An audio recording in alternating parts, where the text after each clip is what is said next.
as worse. It's not as damaging as I thought. It was actually not that bad.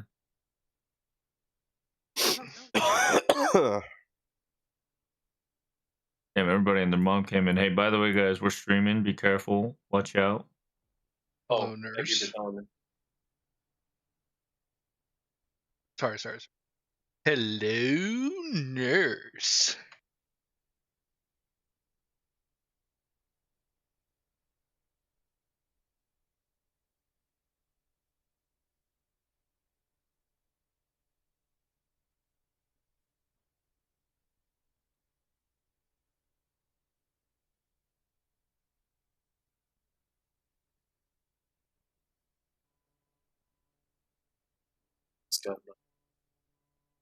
Birthday, my niece. Hey, happy Nice birthday. birthday. Yeah, it's okay. It's a little late, but it's okay because they were trying to get it in the mail. Apparently, it didn't arrive. Then she got me a new gaming headset.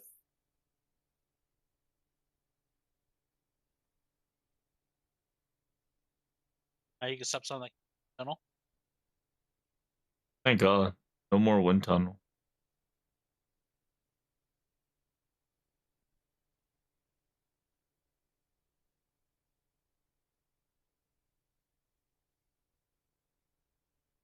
I'll do a box reveal here in a second. Goddamn. Pat will miss it. He'll never see it.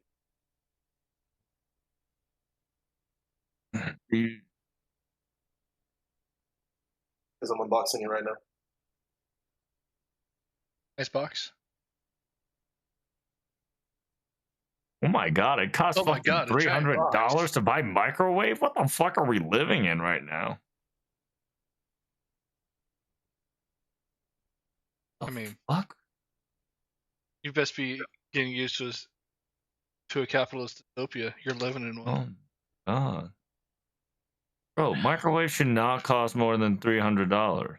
A microwave? Buy a cheap one. A microwave. A microwave should not cost more than $120. That's what I'm saying. It's over the range. Pretty sure You're my looking at microwave the costs $50. fanciest ones.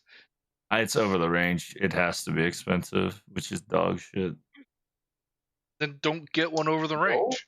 The cheapest you can get a microwave. A microwave. You know what? You're actually right. You know what? You've got a point. Home Depot literally has them for like $120, sometimes even like $100 flat. I'm pretty Gosh, sure he I bought needs mine one for that's $50 specific. at Walmart. He needs one that specifically hooks up to a very specific adapter that goes over his range. His only choice is to either not install it and get a different one, or to spend the $300. No, Bob is correct. I am going to do exactly what you did. I will pay $100 for a new fucking portable microwave. Excellent. It's true. It's exactly what Bob said. And in order for me to get a new over-the-top range, it's expensive as fuck. But instead of fixing the problem, I'd rather just get a new microwave. What's wrong with your microwave? My door hinges is cracked, and practically now it's falling off. Ew. Yeah. The plate inside of mine just randomly stopped spinning. Oh no! Oh, my sister. Did you put a fork in it? What's up? No, but it's still good. Put Easy Mac in there without any water in it. Bruh. Oh. Bruh. There was. Okay. Let's go.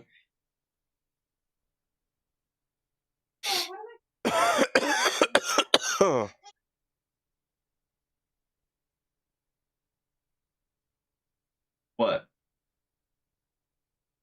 Oh, yeah. What? No. Really?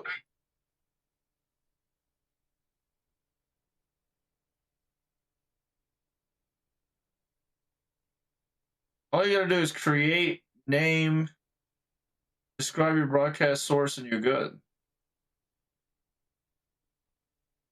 What other extra What extra step are you doing? I don't. That's why I'm asking.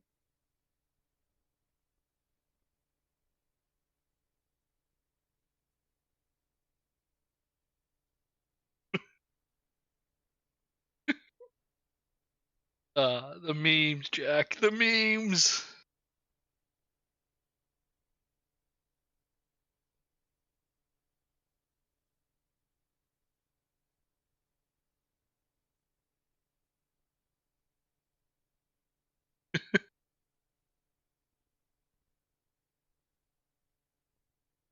Oh, by the way, you shouldn't retweet when you stream.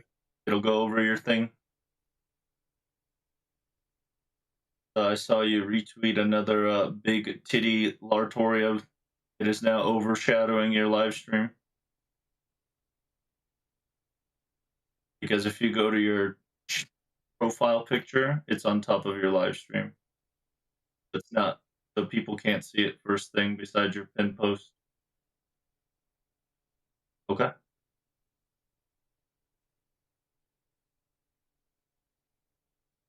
Yeah, Trubs. Okay, how do I sound now? Sound good. Extra deep. Extra what? Yeah. Extra deep. Okay. Hey, calm down, dude. You're gonna like. Yeah, I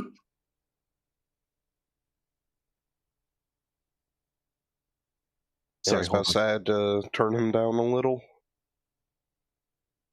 Okay, is it better now? Yes. Yes. That's perfect.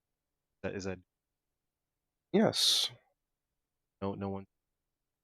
I need. No, you're good, man. Sounds fun. New, get like a new mic or something, Ash? New headset, yeah. New headset. Nice, man. That's good. Yeah, keep it that way. Right there's perfect. Yeah, just keep lowering you until we can't hear you. You know. Jeez. I found an image that makes me want to end myself.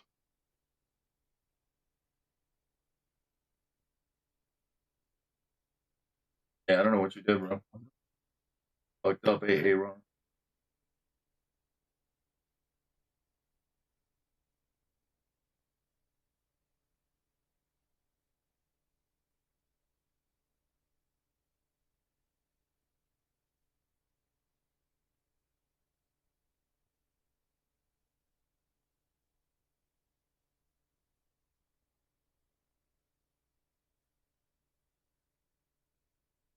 I thought Pillow Pants.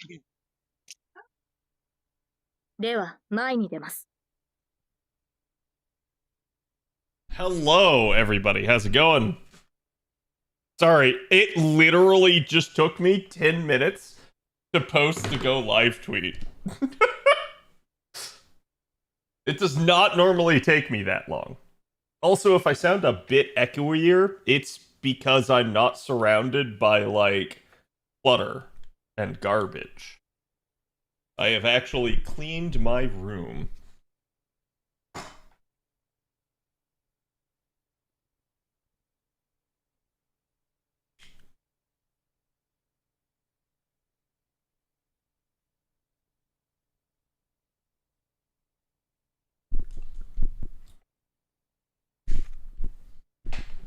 Okay, just fixing my mic. Sorry about that. It is on time today? Yeah, I mean, except for that post. Anyways, do me a favor, go give the tweet a like.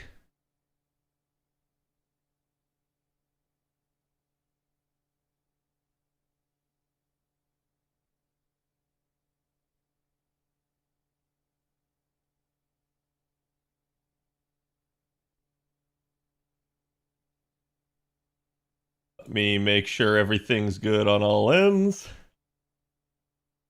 Okay, I'm seeing YouTube people.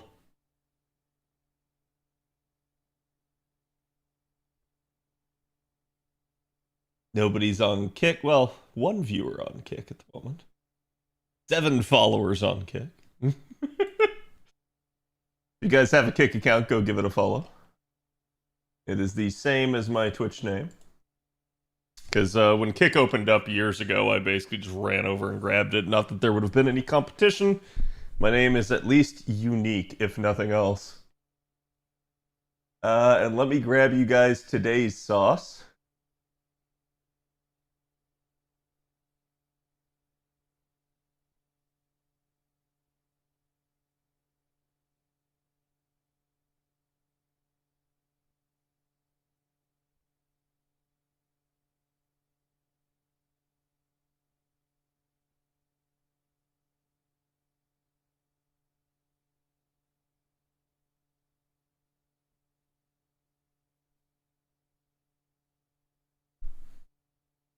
I see YouTube people a new horror movie title, perhaps.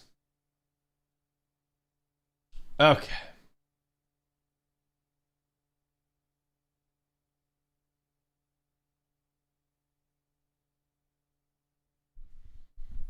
Oh man, that is laggy.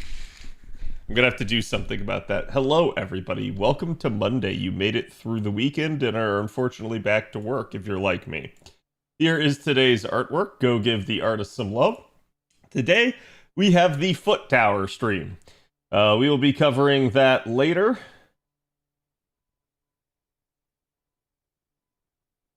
And I have some AP to get spent down.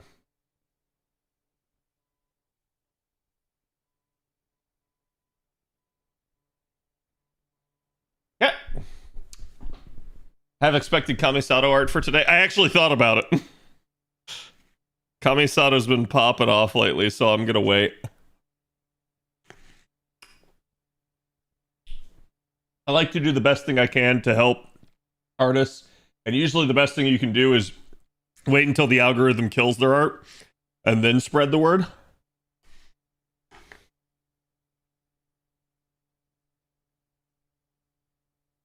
Because it breathes new life into it. Okay. Anyways, hello everybody. We are live on 4 different platforms again. We have the Wings of Tears event, as well as the NA event. I am capped on NA, so we're going to go touch NA first. NA is basically nothing at the moment. It is storm pods and other junk until we are ready to go. In fact, have I done my 3 runs of the day? Yep. FP summons king servants, female enemies. I'm not really worried about this other than maybe the gyms. I don't know if we'll be getting gyms from the event. Does anyone know?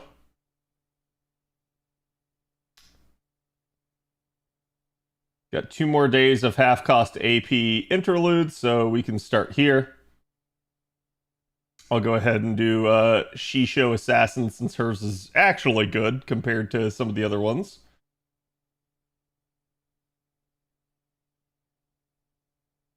And I'm going to continue to be lazy and basically just not switch my composition because it works. Anyways, how was everybody's weekend? I hope you guys had a good one.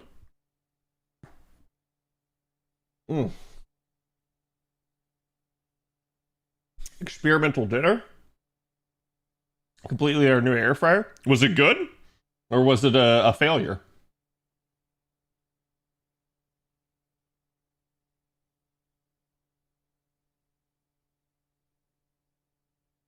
Actually, this composition depends on how many assassins and berserkers are here. But this one might cause me some refund issues. One more event until Annie? Yep. That's one of the reasons why I put out that Annie prep video.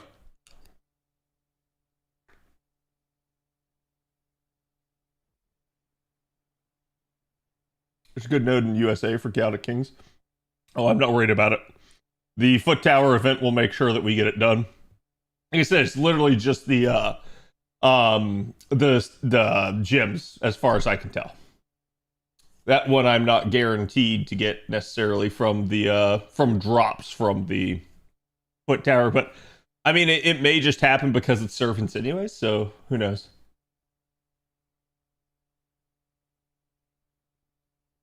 It's on Discord if you want to see. Nice. Yeah, I actually got to get my air fryer and stuff hooked up. Like I told you guys before, I have several things I want to get done this summer.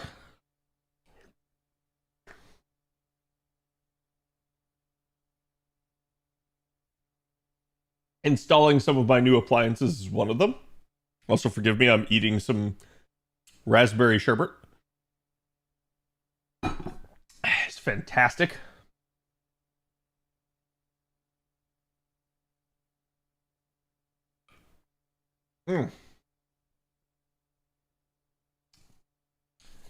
Any theories on this year's Annie servant?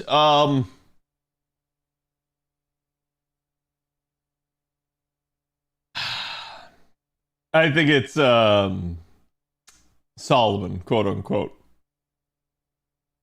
And I think that one has kind of been telegraphed, unfortunately. We'll just see whether or not it's right, but...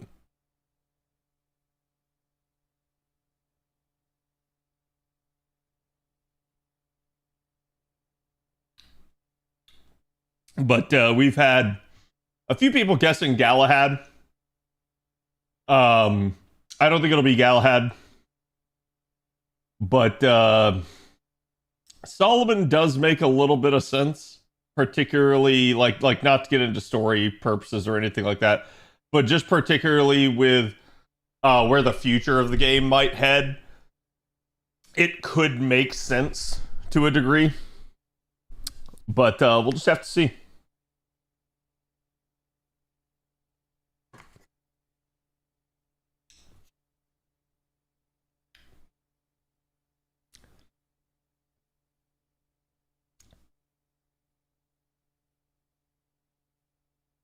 I hope for Shiro, like OG Shiro.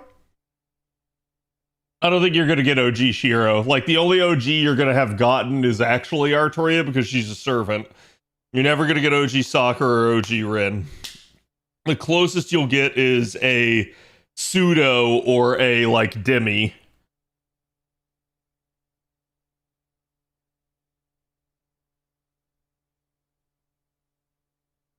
But they're never going to give you directly that, like, individual character. What about Mew versus Shiro? Still no. Like, you would get a spin on Mew versus Shiro. You would not get Shiro.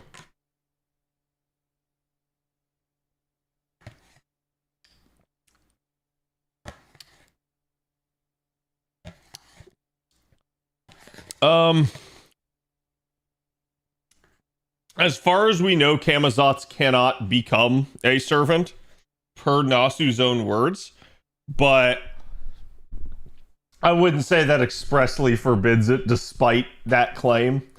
I just say odds are probably against it, but he spent a long time in the, like, I think it was the 8th Annie interview that he did 2 years ago on JP, talking about why he can't be a servant. And it's a huge, like, laundry list of things.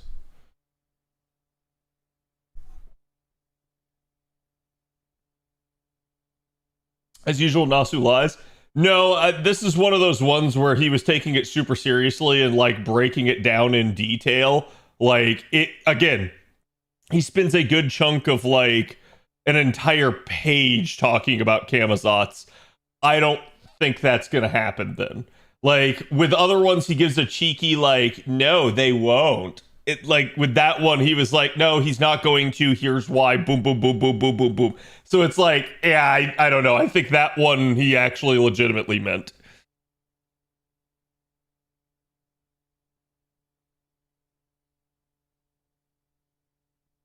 Cheeky Tono, but he's in the body of Tapeo and very confused about it. Yes.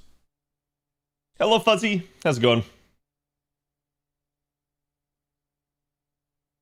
Isn't Kotomine OG? No. No, that is Rara Rasputin. No, you basically do not have an OG. Like I said, only Artoria, and that one, of course, right? Like, because she is a servant already.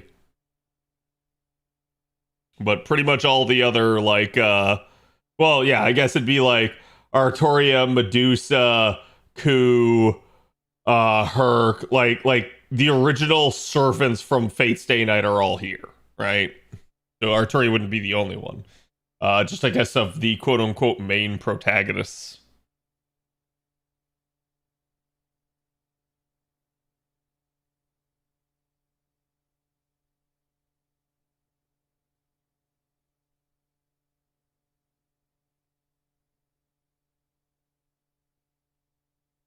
No, Lucario.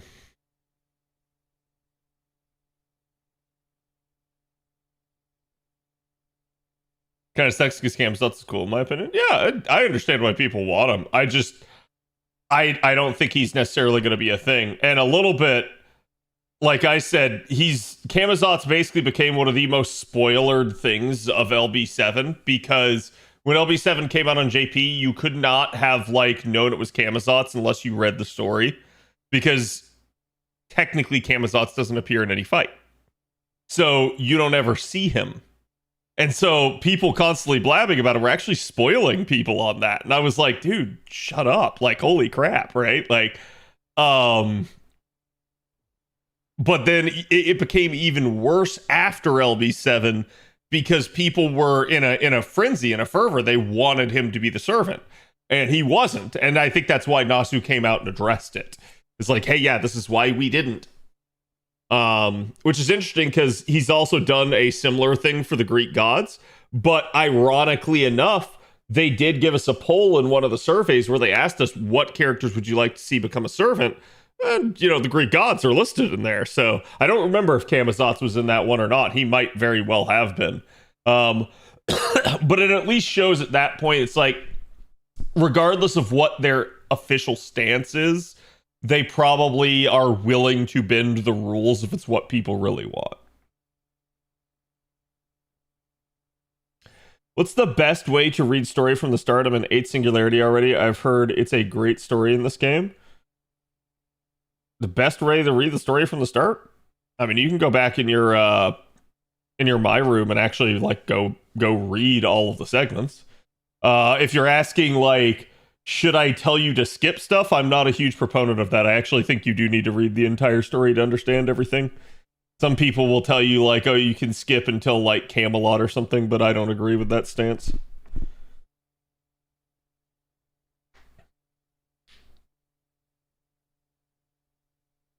I still hope for Benny Alter to be summonable. Yeah, Benny Alter might be a thing.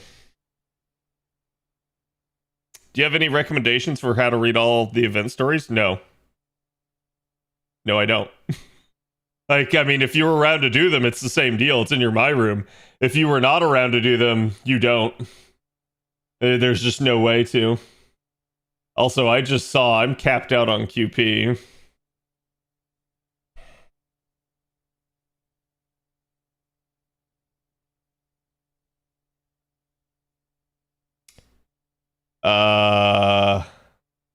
Wait, I went under skills. Let's first check to see if there's anybody I need to actually level.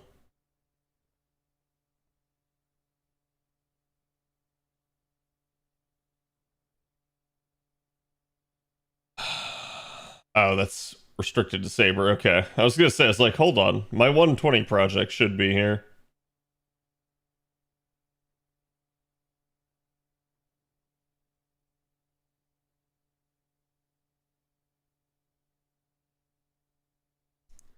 Lore surf mode? Yeah, I mean, that's like...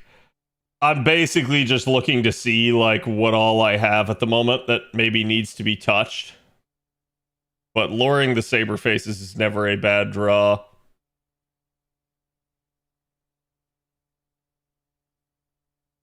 Why is this acting like it's filtered?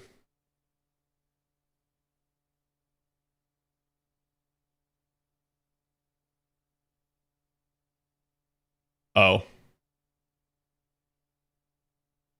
Because all my other select sorted people are already 10, 10, 10. That explains that.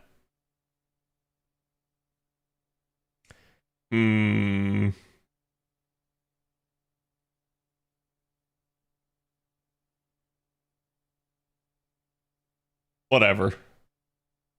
Full send.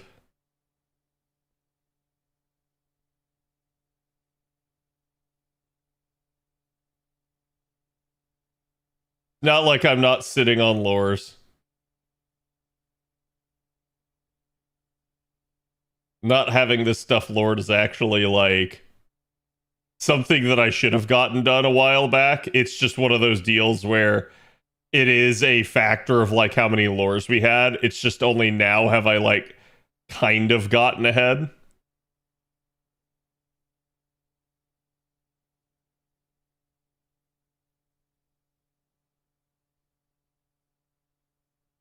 Do you think Nasu might hate Sony for forcing him to bend the rules for certain things? Like, what do you mean? I'll sit on him for right now. Either way, that should buy me some QP. That's 100,000 drained. 10 time, huh? It's just one of those deals where I realize it's like, this actually is just the most efficient way to deal with it.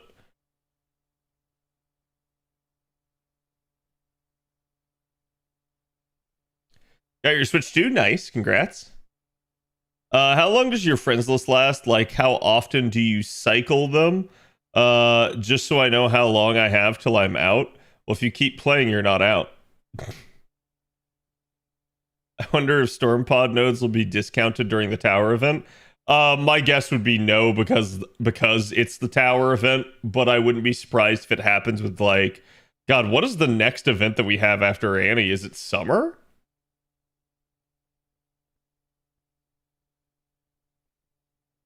Or do we have like a main interlude?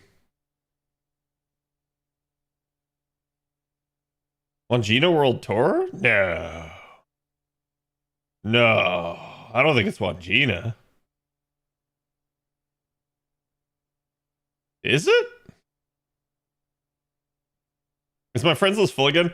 No, I haven't, like... I've still been waiting to hear from a couple people, but at this point I need to just go ahead and just start inviting another batch of people.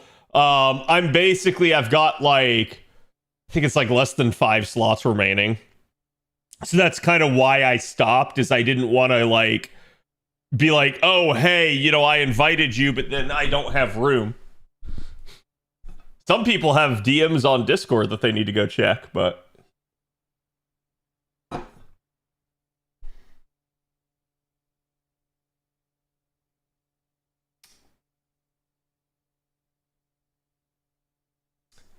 Wait, so like you think Sony made Nasu do that? Because I don't think Sony made Nasu do that at all.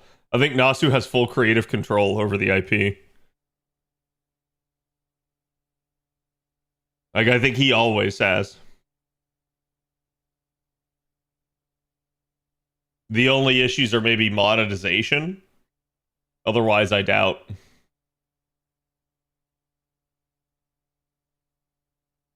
I appreciate that you reach out to double check with me. Yeah, it's all good.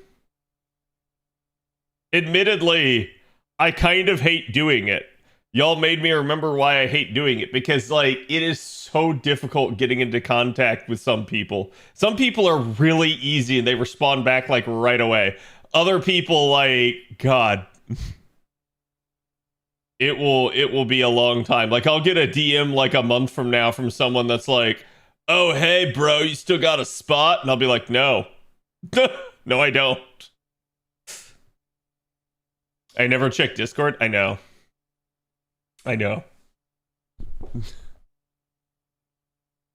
Gotta wait 8 weeks to answer. It happens. Like, I understand. It's just one of those deals where I'm like, okay, it is what it is. I'm not that knowledgeable regarding expanded lore. I just thought I'd ask. Oh, no, it's all good. Yeah, like, as far as I understand it, Nasu has full narrative control as to, like, who and what he's doing. It's so much to the point that we know for a fact that Type Moon has balancing control over the game as well. So, y'all might have thought, like, oh, Nasu just had control of the lore, but then it was, like, Lasingle that was doing the balancing. While that is the case, Lasingle must actually get it approved by Type Moon. So, like, it's one of those deals where if Nasu doesn't want something buffed, he can actually hard veto it, which is kind of wild.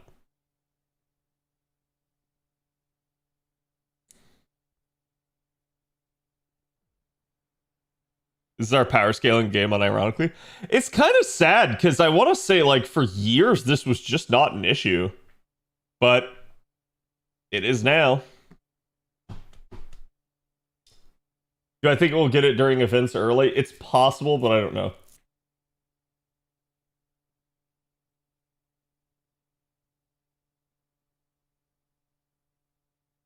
I moved from Line to Discord. It's pretty comfy to keep in touch with gamer friends. Discord's amazing. And I'm gonna be so sad to see it die in the next couple of years because they're going public. I am completely pessimistic on Discord. I do not trust them to actually be able to like do like the modernization and profit model of Discord without it resorting to like the typical sleazy scumball like nickel and dime tactics that we see so much in so many other apps. Like I hope that I am proven wrong. I really do. I just don't trust it. And I think with them going public, they will start drawing the ire of things. They will start being susceptible to stuff like lawsuits and DMCA a lot more. And I think that's going to result in us getting cracked down on. Subscription, you think? I mean, Prime is already an issue. Or sorry, not Prime, Nitro.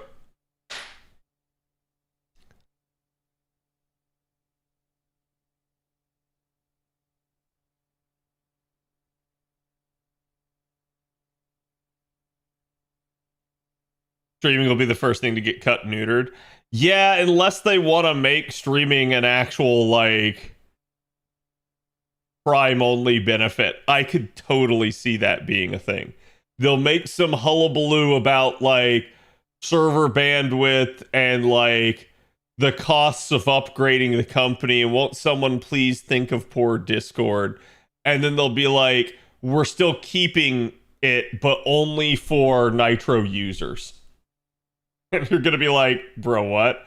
And then what'll happen, chat, I'm going to call this, regardless of whether or not Discord goes down the tube or stays okay, I'm going to call it right now. I think Discord will start adding a higher tier of Nitro. There will be Nitro, there will be Nitro Plus, Nitro Plus Plus, you name it. Because that is what each one of these businesses do when they inshitify. They start adding additional tiers with benefits that they stripped out of the lower tiers. Because more money, greed.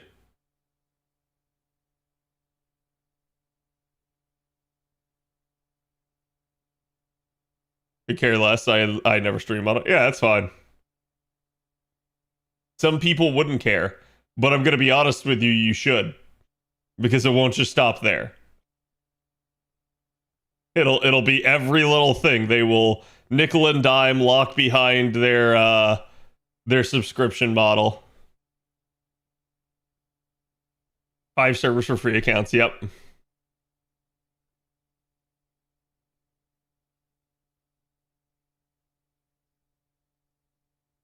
Yeah, I fully expect it to inshitify. Takes a family to pay for it. Yeah, then it'll be like, how dare you share your Discord like login with your family member?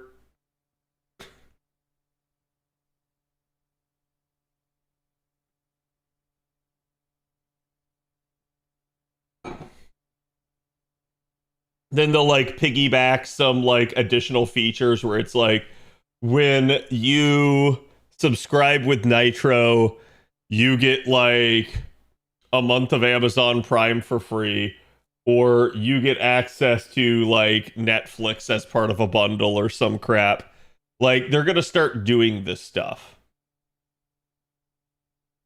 because it's what they do when they try to make more money, and there's always more get rich quick schemes when you start involving shareholders. Always.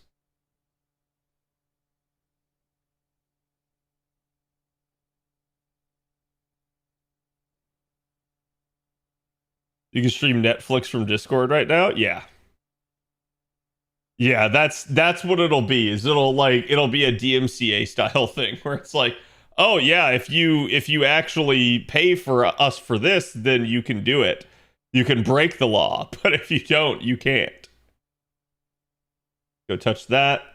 Chat, what time is the stream?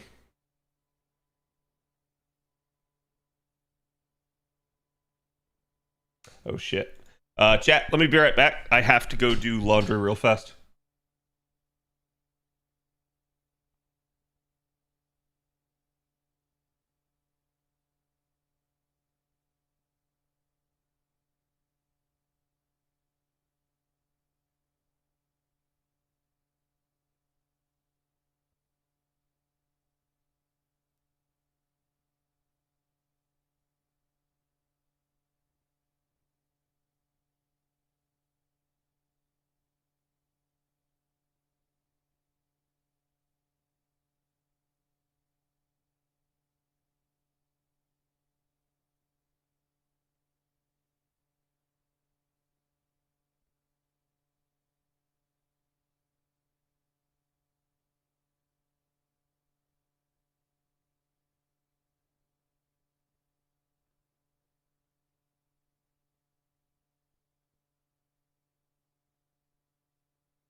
Okay.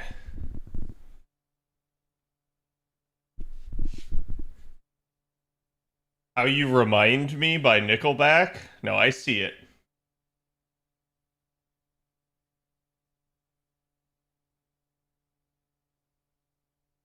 Okay, I went ahead and did us the liberty of like entering a node, getting JP stuff kind of prepped here.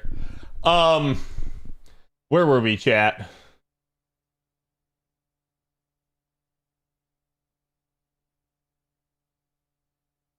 Oh yeah, Discord could start implementing a dating app like Tinder or something. Like you could have like Tinder profiles in your dating app. Or in your like Nitro. But like only for verified users.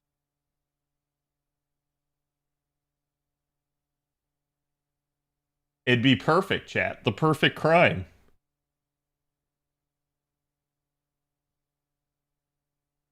Do you want to hear my thoughts on the Switch 2? Go for it. It doesn't bother me. I'm not really in the market for a Switch 2 at the moment. I'm gonna be real with y'all. I think the only thing that can make me buy a Nintendo console, and this is like pretty much been proven over the years, is like it's a Zelda release. Zelda will make me buy it. The other things I won't.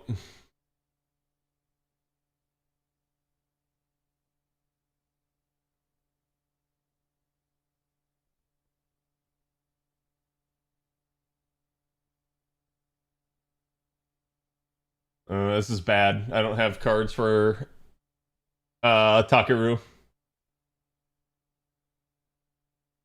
Unlock all your access to the Discord, kittens? Yeah. Chat, I think, because I'm still getting on and off tingling, I think instead of carpal tunnel, which is your wrist, I have elbow tunnel, whatever the word is for that. And I don't know why or how, but I've just kind of learned.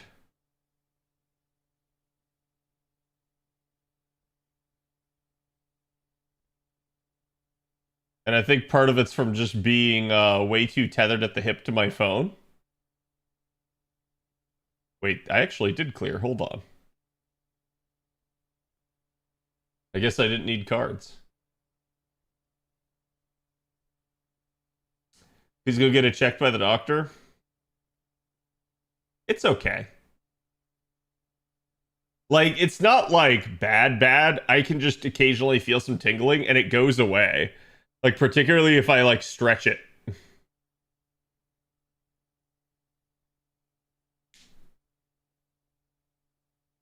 Someone needs elbow grease? I do. Speaking of which, okay, so you gotta let me know when that video is ready.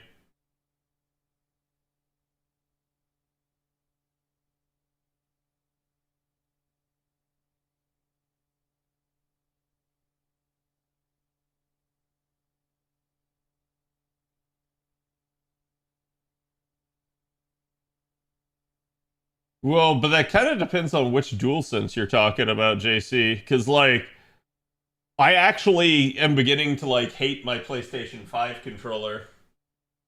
Because, so, here's the 4. Here's the 5. Okay?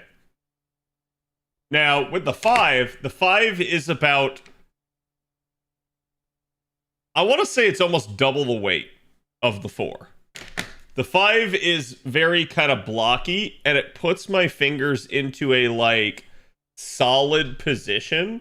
This doesn't look bad, probably, but, like, the issue at play here is if you look on the inside, my fingers wrapped so far around it that, like, they're in an uncomfortable position. And that's as opposed to, like, the old Xbox controllers that were thicker like this. My hands would have been like that on an Xbox controller, so they would have been more open while holding it. And it worked. Now with the PlayStation 5, they're curling. That's as opposed to this, which is half its weight, and my hands do curl around it, but it's rounded. It's not angular. There's no hard edge. So your hand just naturally just wraps around it and rests with it. Whereas this... I find myself squeezing it, and I don't know why. I think it's for grip. Whereas the rounded thing, I don't have to at all. I could play with this controller for days. And it's sad that I've gone back to the PlayStation 4 controller on my computer instead of using the PlayStation 5. It makes no sense to me. Like, I should not do it. And this controller is beaten up. This controller has seen a ton of abuse. If you guys can actually see, let me make sure that I'm holding it up right for you guys. But if you guys can actually see, the right joystick here is actually peeling, the one that's closest to the camera. That little lip on the edge there. It's actually peeling off. That is the only sign of wear and tear from this thing from years of abuse. Years. And it is still working perfectly fine. So, I don't know what it is, but yeah, PlayStation 4 controller is like goated for me at this point. PlayStation 5 controller can die. I don't care. I think it's garbage. They put a whole lot of technology in it, but they made the design of it worse.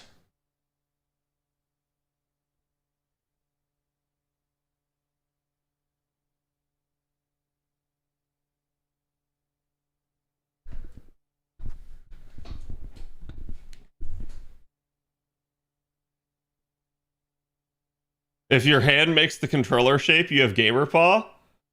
Okay, so here's the way my hand rests, which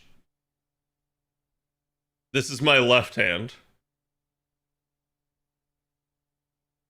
Here's the way my right hand rests. I don't know what this says about me. Like, it's like that, right? Like I think this is literally like the mouse is more what this is. Whereas the other hand is the controller.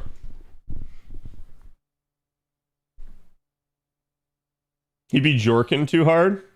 No, that's like this. Anyways.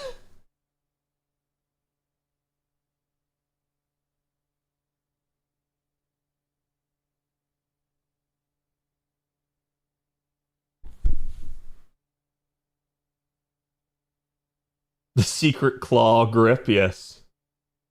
I mean, claw grip, I do claw grip all the time on my PlayStation. So claw grip is like where I'm basically like this. And now I'm playing with both my two fingers on it, as opposed to like just using my thumb and using my finger for the trigger. Claw grip sees me basically do this instead. And I can do that on this. I can't do that on the PlayStation 5 controller. God. The more I think about it, the more I hate that controller.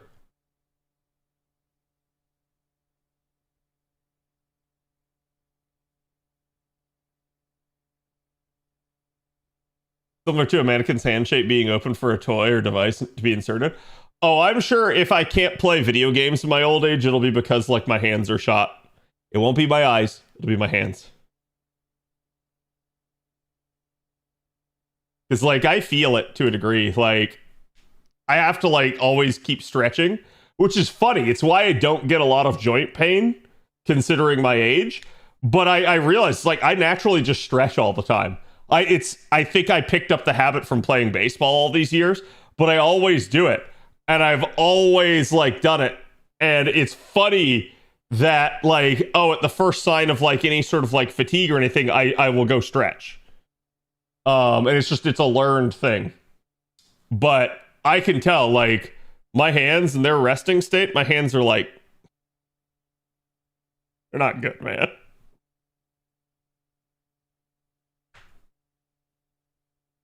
It's funny because I was showing the coworker gamer friend that I have, like, oh, hey, here's like all the things I can crack. And it's like, oh, here's all the things I can crack. We can crack pretty similar, like, joints.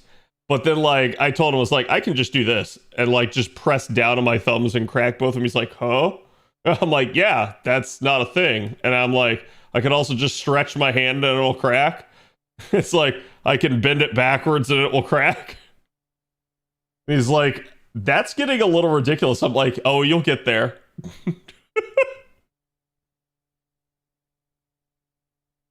I'll fight tooth and nail to keep my vision and hand mobility. Yep. I mean, it's one of the big reasons why I like whenever I go outside, I just wear sunglasses. Always. Always.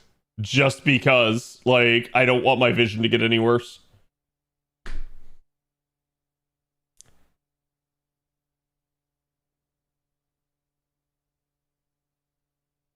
Just get a USB conversion for your controller of choice. I have my old PS1 controller from my Raspberry Pi. Yeah, no, I mean, like, honestly, the PlayStation 4 controller is, like, my ideal. It is perfect. And it's wild to me that they took this level of perfection and they just doubled the weight and made it bigger. And I'm like, did they not remember, like, the takeaways from the old school days of the console wars? Where, like, you had the original Xbox controller, and everyone was like, well, it's good, but it's too big.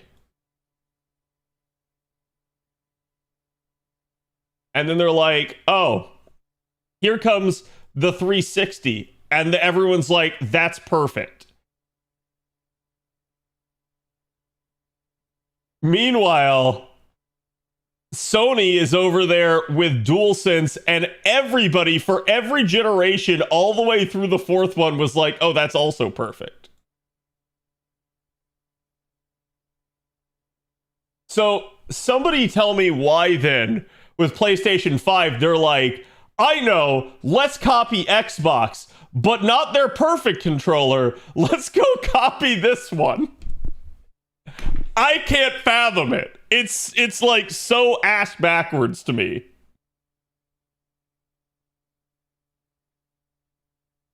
That is just absolutely what they should not have done.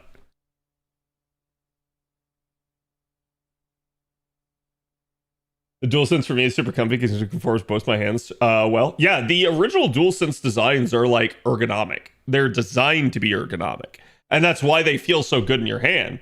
Because it naturally like forces your hand into a natural shape. Like you guys see here, and it's like, this is not that different from my resting hand shape. The only difference is like my thumb is down some. So it's like slotting this in, it's pretty much the same. With that, it's not. That is like this. Like it forces me into like this grip, which is unnatural. It makes me squeeze my fingers. And it's why long PlayStations on my PlayStation 5 controller just eventually fatigue me. Like my hand will cramp. Which is wild because I don't get that with any other device that I've ever used in my life. Like I've never had hand cramps until using a PlayStation 5 controller. And it's actually dead in the water for me now because it has started to get stick drift. Whereas no stick drift. I don't know what they changed from this generation to this generation, but this generation, and I don't mean just the PlayStation 5 chat, I'm talking like this generation of consoles. Awful. Like they did something with the sticks and they are just now garbage.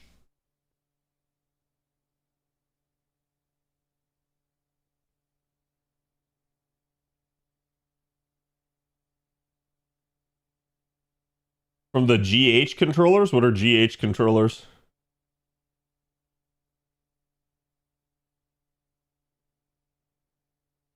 Oh, Guitar Hero? Yeah, I don't know.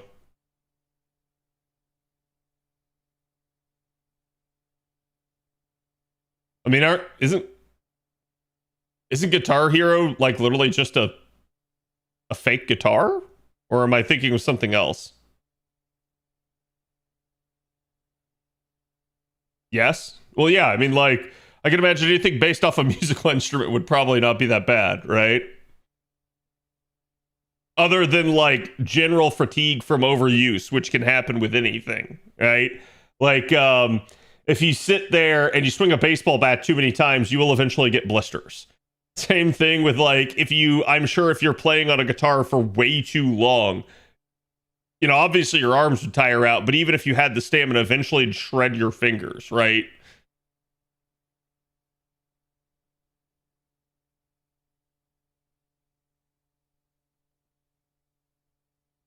I played so much Guitar Hero.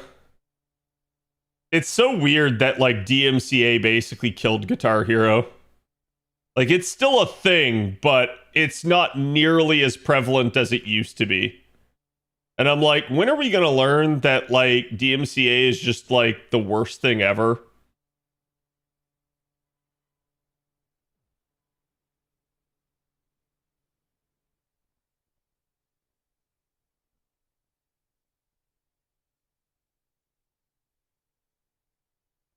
It's so funny that it's like it really just is a guitar with the keys.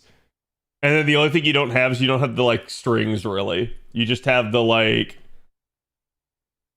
the thing that you got to flick up and down constantly.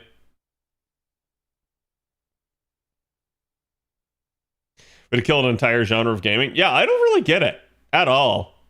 I don't understand what the devs were trying to do. All right, chat, we got a bunch of these here.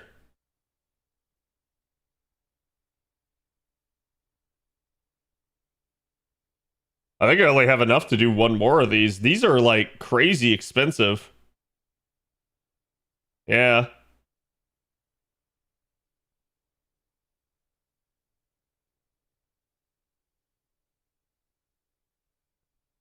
See, and I don't get what this is. Is this like refunding me these other ones?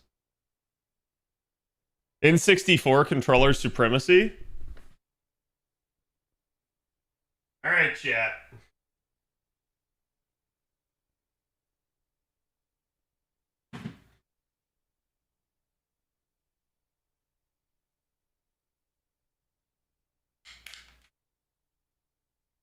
All right, are we going to have a master class here?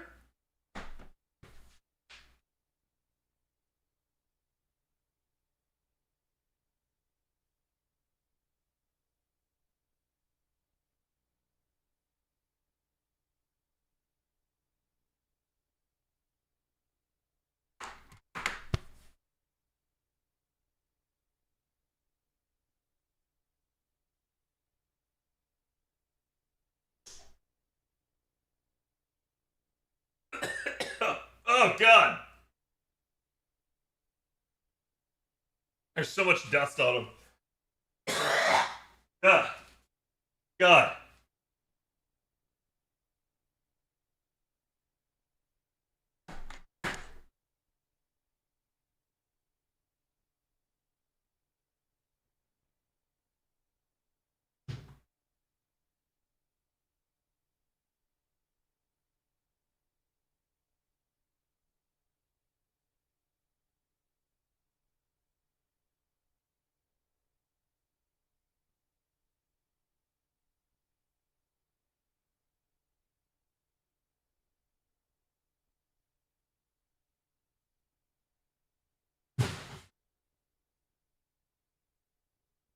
Give me a minute, guys.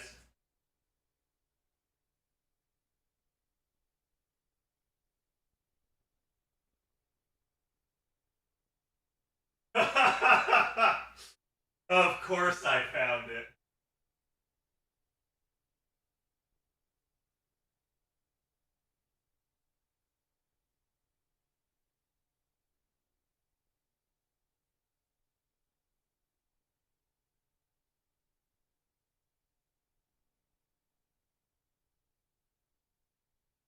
PlayStation 2?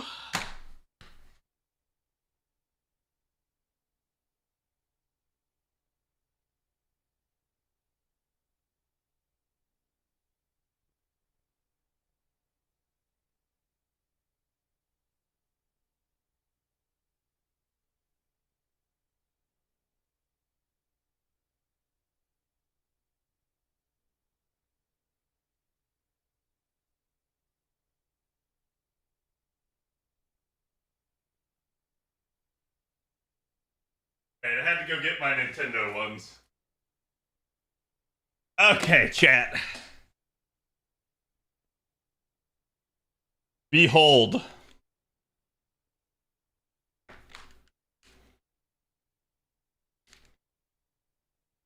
The original Nintendo controller.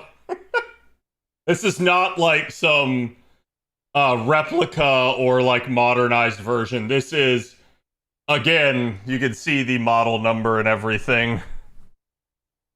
If the camera will focus. It's not really going to. The pain block? No, I mean, like, even this fits in my hand pretty easily. And it's actually what the Joy-Cons are based off of, and you can tell.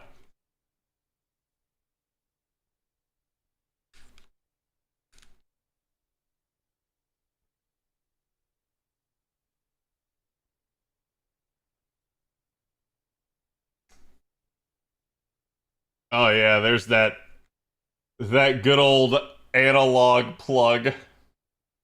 Looks like it should be plugged into a computer. Then you've got the original N64, and I can already tell this just fits in my hand. This fits in my hand in the same way that a DualShock controller does, a DualSense, right? Like, the original... of course, the green B key here is, like, just getting phased out of existence, but, like...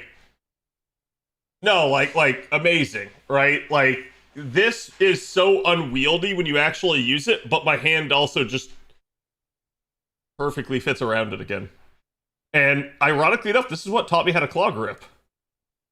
Because this is that modern design where all of a sudden, if you wanted to hit these C keys, you had to start doing crazy stuff.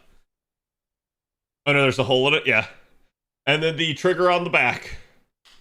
Like, I want to say every modern controller is influenced by this and the DualShock. It's the N64 and the DualShock controller are the two that just constantly keep giving.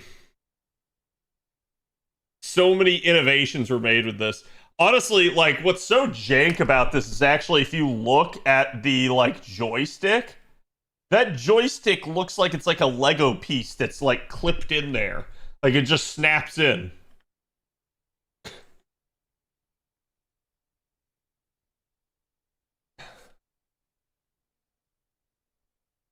And then... God, this is... I should have gotten the other one that I had out in the living room. It's not nearly as dusty as this, but this was closer by. That cord is, like, beginning to get sticky and melty.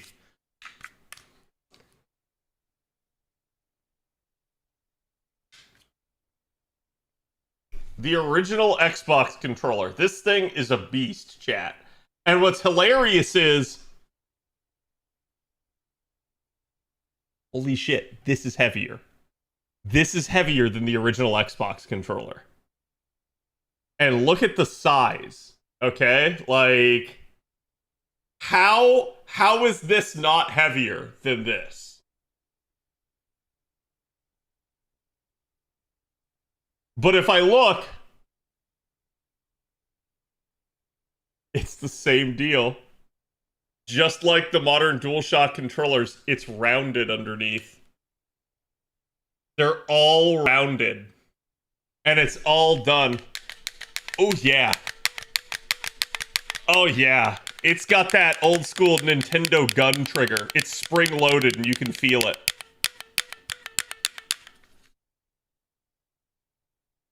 But, like... No, I mean, this is just... This thing's wild. It's so much like dead space. It did not need to be this big. You feel like you're holding, like, almost like an entire Nintendo Switch in your hands. Nintendo Switch would be like this wide in comparison. But it's still, it's like that same feeling of like, okay, I'm holding something weighty and large and unwieldy. But still, it's surprisingly, like, adept for what it is.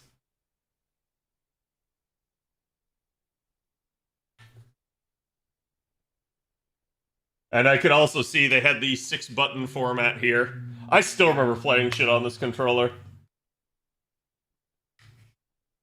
They kind of copied the 6-button layout of the N64 controllers.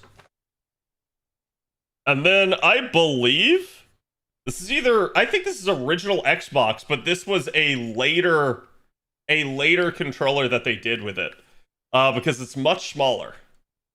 And you know what's hilarious about this, chat?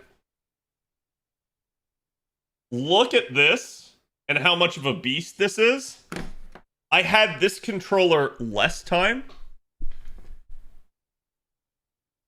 And look at that joystick. It is shredded. Actually shredded. But I used this one more. Because it's less heavy and it fits in my hand better. Almost like a DualShock did back in the day. It's beat all hell. Yeah. Oh yeah. Like I'm afraid to touch it because if I do, it'll crumble more. Like at this point, this thing's like an heirloom, so it needs to like stay intact.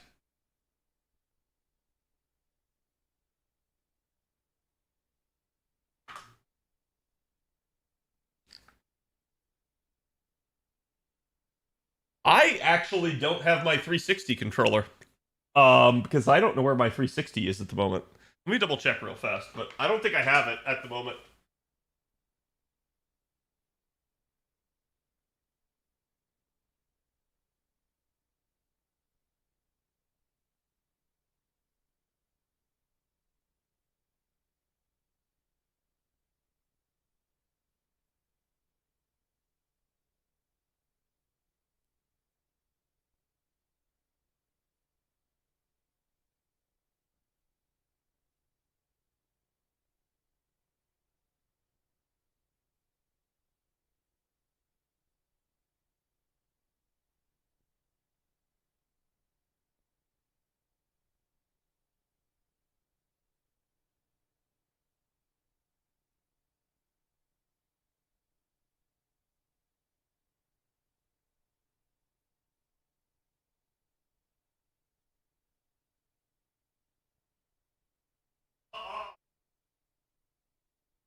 Yeah, you're in luck. I had it stored away for safekeeping.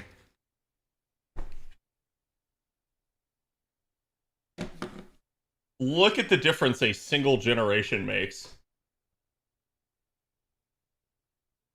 Look at the sheer difference.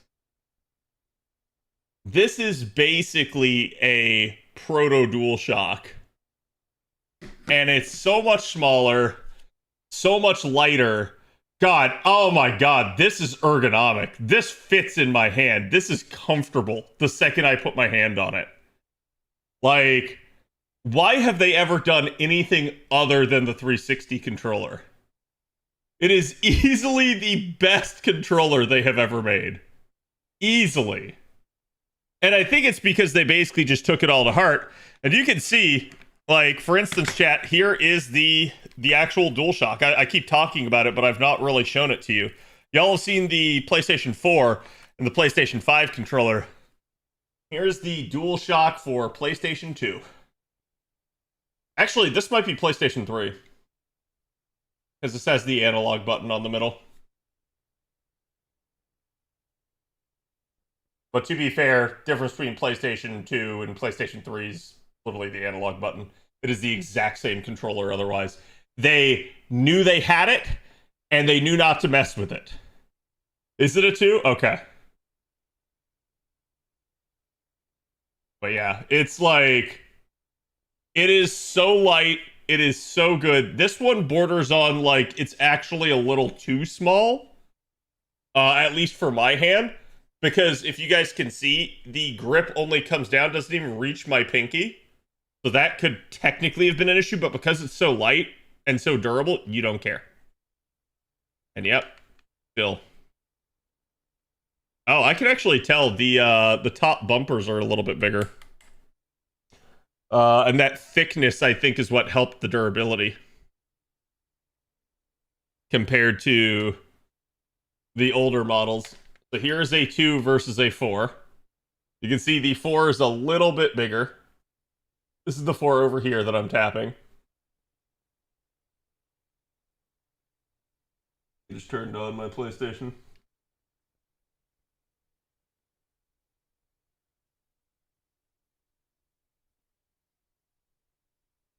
So the 4 is on the right for you guys, the 2 is on the left. And just giving you guys a side-by-side.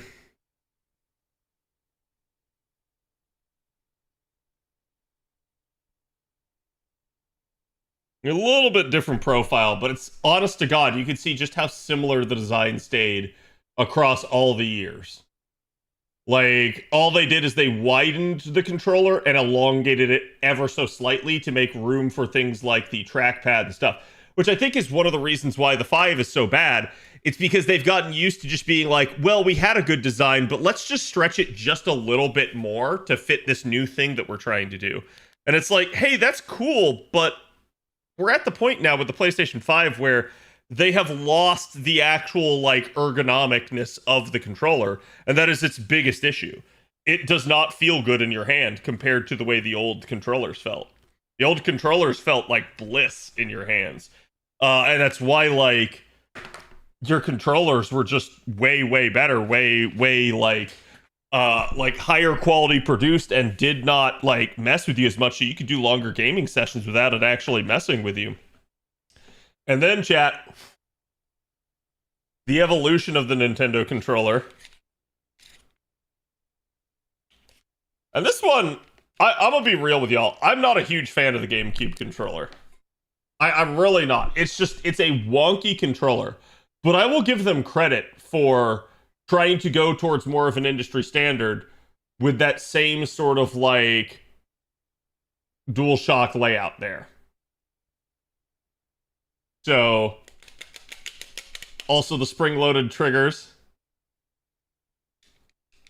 The only thing weird about these is that the X and Y are in a non-like linear position. So like you don't immediately like hitting B, A, and X, because that's just the way it is on a Nintendo controller. Hitting B, A, and X here, not hard, because your thumb just kind of goes across it. Hitting Y is just weird.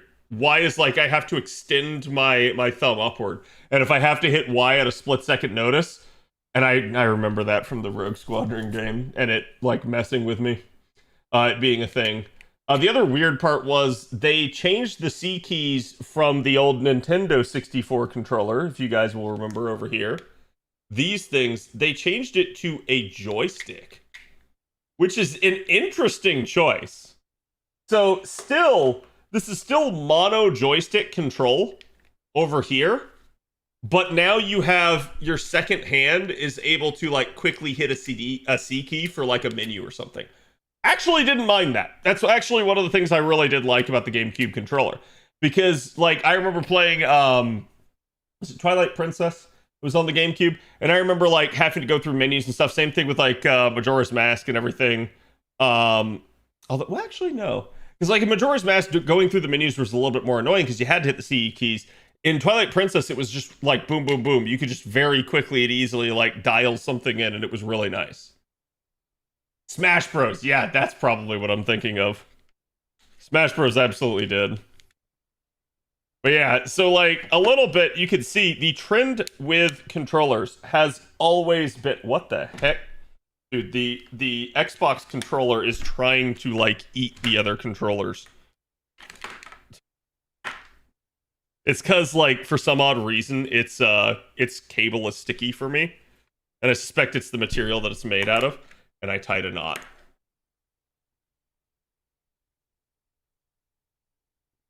There we go. But yeah, it's like the trend has always been smaller with controllers. Every time a controller gets too big, it's a problem. And it's like Sony unlearned that with the PlayStation 5. I don't get it. Because we have generations of controllers here in front of me. And I'm going to be real with y'all. The best two controllers are literally, to me, the PlayStation 4 and the 360. And you know what? Even the 360 controller, it's like half the weight of the Xbox controller. It's still heavier than the PlayStation 4, which is kind of wild.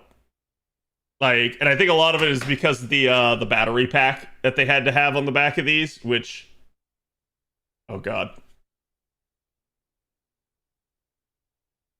You know what? I'm not going to open that because that might be welded shut, and I don't want to break it. I'm just going to let that stay in there. But like, yeah, it really is. Like, to me, the PlayStation 4 controller is still the best by far, and it to me is the like modern evolution of gaming controllers. And you can tell with how successful the PlayStation 4 was as a console. PlayStation 4 was wildly successful. You can tell they put their all into that design, and it really shone through. I just don't think that the others necessarily did. I think with the 360 they tried. I can't speak to the more modern ones because the 360 is the last Microsoft console that I've owned. So you guys would have to tell me how controllers after the 360 were. But my understanding is they have largely mimicked the 360 controller because of like that same sort of like, oh, we did this, everyone loved it, now we're going to stay with it.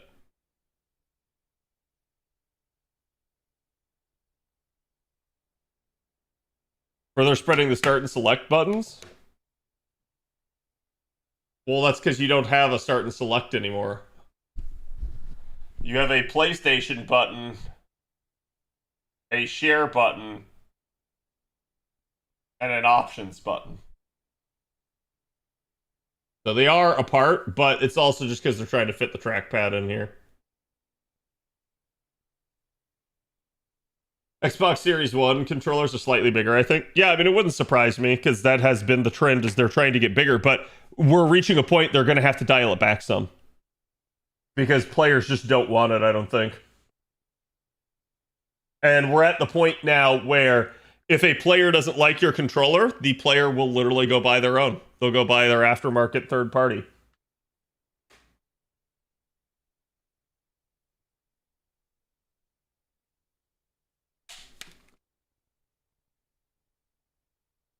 Honestly, the PlayStation 2 controller would be significantly lighter if not for the cord. But with the cord, they are the same weight. And that's kind of funny. So, like, I don't know how, but they've managed to keep things really light in the PlayStation 4 controller.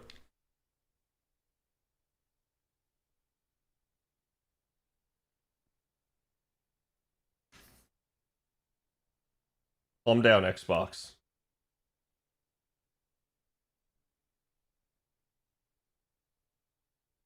Too bad, yeah. It is funny to me that, like, compared with... so if you look at the Xbox 360 chat, and you look at the PlayStation 5, you guys can't really see it too well. But the PlayStation 5 controller is so much wider than the Xbox 360. And I'm not sure if that's a factor of age or sweat. Or just quality of material. But, like, it is so apparent to me that they are, like this one is way whiter. I think it's just faded and discolored over time. God, I still remember that. So many, like, just picking those up, there's so many good memories. So many good memories with that. And sadly, I have, like when I pick this up, and I try to think about, like, good things that I've played on PlayStation 5, I don't have a damn good memory. That's a shame. That shouldn't be that way. Sunlight too. I mean, it might be, but it's actually been sitting in a dresser drawer, so it wouldn't have been getting sunlight. So many memories on PlayStation 2 controllers, right?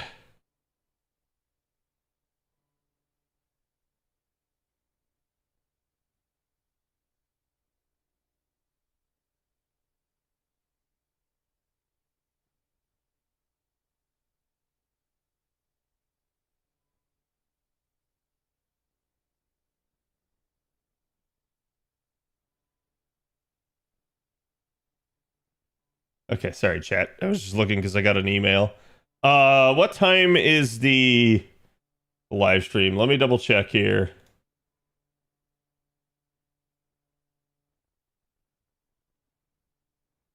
$37 minutes.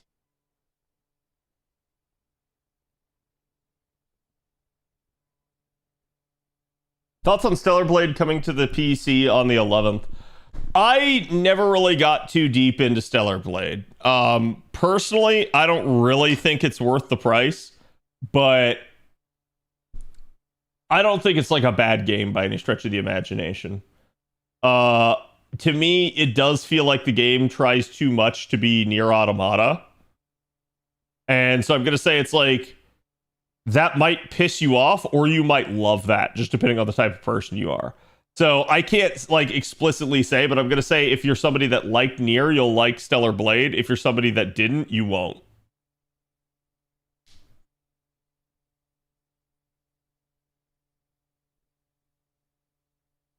But I did see people making a big deal out of like, oh, well, that game already has like NSFW mods for it. And I'm like,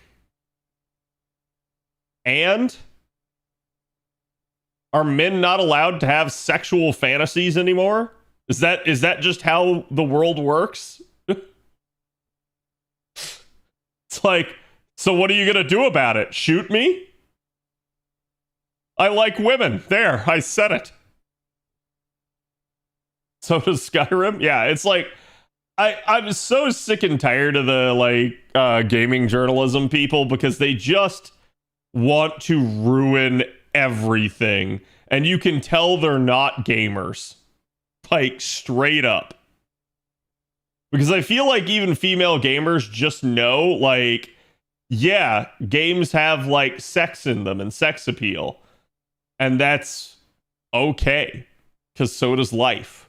Like, it's really like, it's a really puritanical, like, weird ass viewpoint.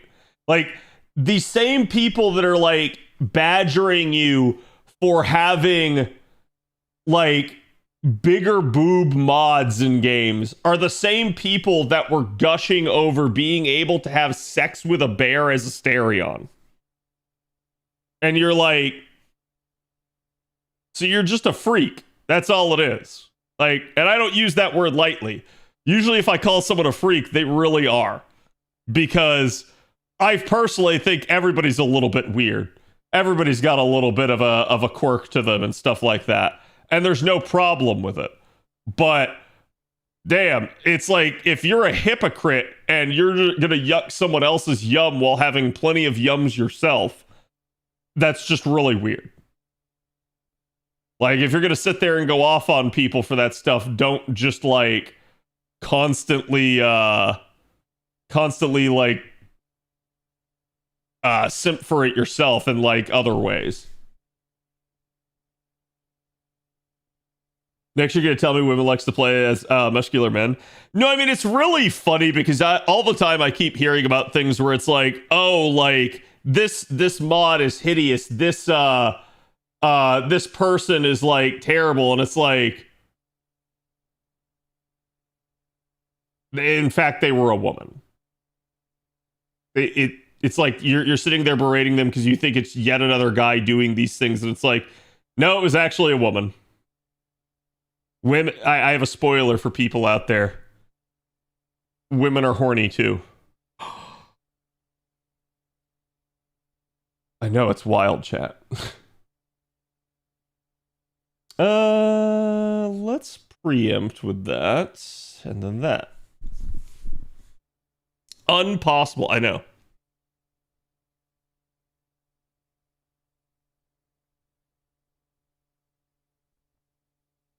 But damn, give me hot women too. Yeah, I have no issue with it at all. Like, you want hot men? I want hot women. Make everyone hot. Make everyone sexy again. Just do it. Why not? There's no problem with it. Like, if everyone's hot, everyone loves it. And chat, spoiler alert, that is literally Baldur's Gate. And that's why everyone loved it. They just made all the characters attractive in some way. And it was that easy. Is that the recipe for success in modern gaming? Make all of your characters attractive?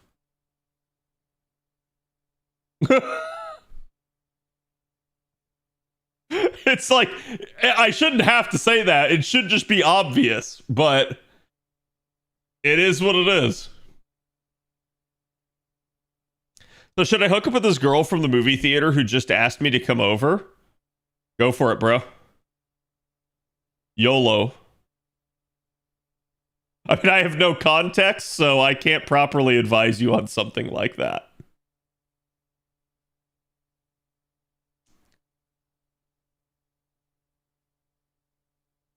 And that's why I have 800 hours logged into BG3. Yeah, and I don't think there's anything wrong with it. Like, so, chat. Okay, this is my Skyrim mod list, okay? I have 187 mods currently installed, okay? And if you go back in and you look, let me see here. Okay? Chat, how many of y'all know CBBE? Everybody knows this mod. Everybody. If you've played Skyrim modded, you know this mod. Because it's just, it makes people actually look attractive in Skyrim. Okay? And I got this bomb dropped on me the other day. I don't know if it's true. But Prophet told me that Caliente is a woman.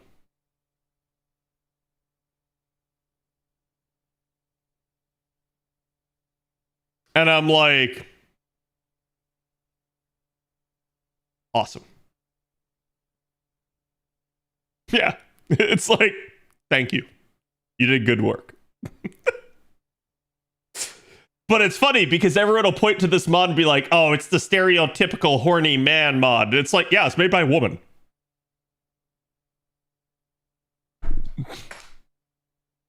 At what point are people not just gonna like call these insufferable assholes out and say, it's not about like it being a like, oh, things are too sexy and risque. It's just you want to put men down. That's really all it is with some of these people.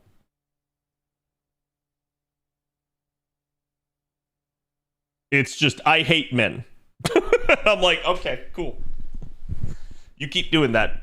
You seem like you're someone that's great at parties. Look at Wada Arco and how she loves Nero's butt. Yeah, exactly. I mean, like, it is what it is. I don't understand this, like, crusade that people go on at this point. It feels like feminism should have been about, like feeling, like, good and confident as a woman, and instead it feels like a lot of feminism is just, I hate men. And it's like... oh. Oh, God, it's the whale. You're making me go back and refight everything that had a resist art, aren't you?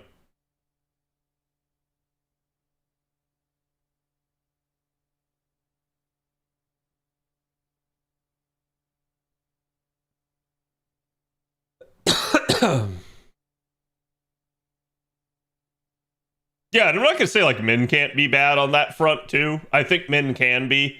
Like men can be misogynistic, but the fact that everybody knows the word misogyny and nobody knows the word misandry is hilarious.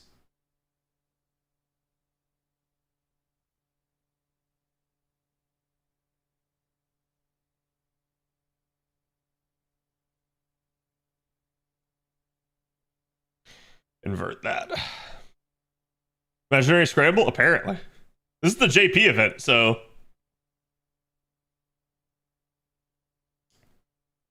I probably should have switched to a single target since these are clearly single target fights. And now the next one that I switch will be an AoE fight instead.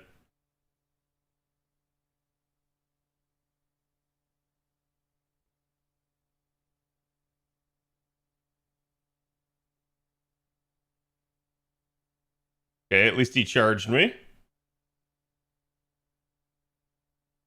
I could pop that here and now, but I probably shouldn't.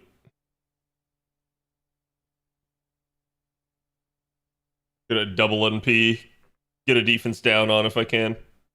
When's the next half cost for OC1 in the main story? Half cost for OC1? I don't know. If it's like free quests, I know it's not till the end of the year. But the actual story may be a different one.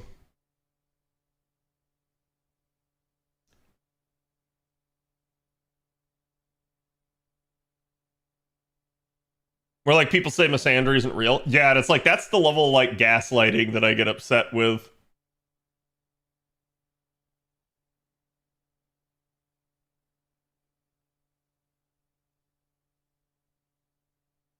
Okay, we bar popped him.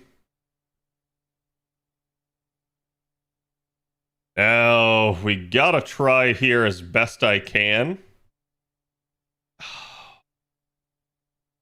You gave me a brave chain finally, you asshole game.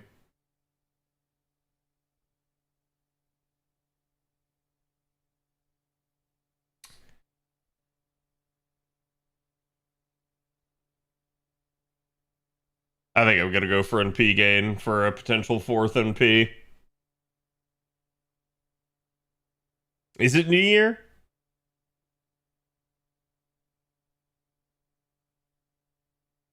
How many hentai artists are women? Mangas with women with big boobs are drawn by women who look like that. I don't think they all are, right? Like there's definitely men that do that stuff too. I'm just gonna say at the end of the day, it's just a really weird thing where it feels like only they're allowed to simp on things and not you. And it's like, no, either we all get it or no one does. there's no in between.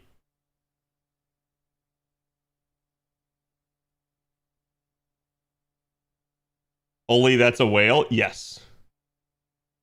It's a big one. I mean, it doesn't help that I'm killing it with an AoE. Oh my god, that's dealing no damage. And it killed still. Thank god. I made that harder than it needed to be.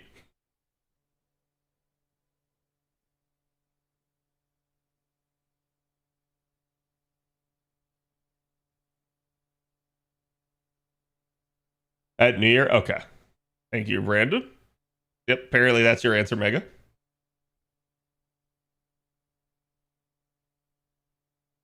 Actually have not looked at the command codes for this event.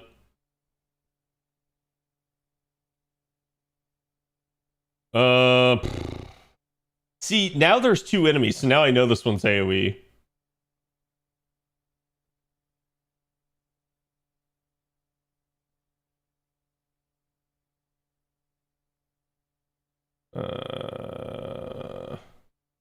I'm so close to getting Squirtoriate at a bottom 10, which I have to do for like the grand stuff.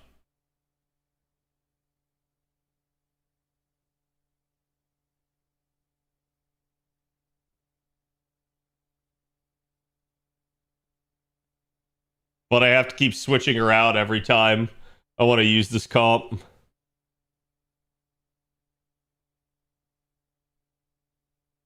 And before it's 2 waves of single enemies, that would just make me upset.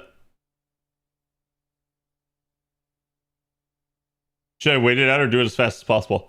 I would do it. I mean, you're going to be waiting for 6 months.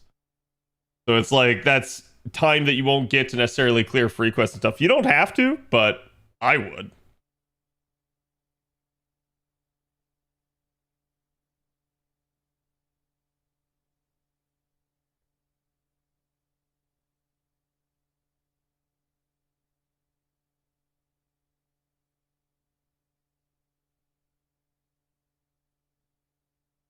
Already has dodge, that's why.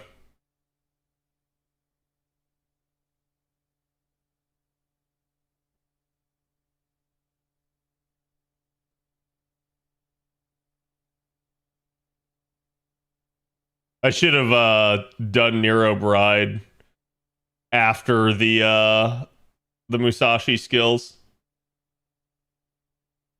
I'll definitely kill side ads. The question is going to be, does the dragon keep getting actions because of it?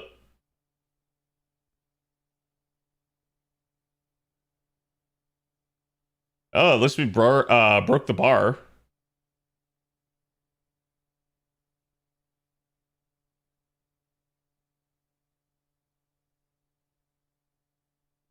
Okay, so he just summoned more. It's actually kind of ideal. Because it takes up his actions. Oh. Okay, that's a little bit spicier. How about no? How about we secure victory so I don't have to deal with that in P? Got Jalter finally. Hey, congrats.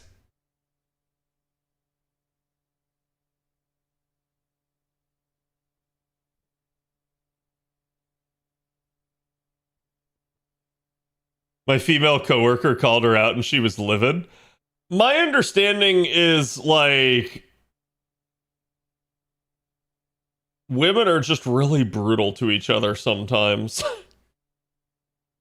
Like I don't know. I guess like men are too, but men are usually like there's a little bit of a bro code there, unless it's just actual bullying. Yeah, what's your goal with Saber Medusa? Probably just token copy. I don't think I necessarily need more.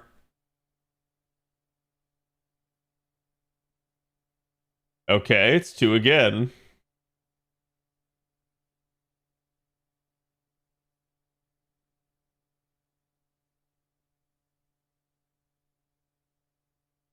But yeah, I don't know why, but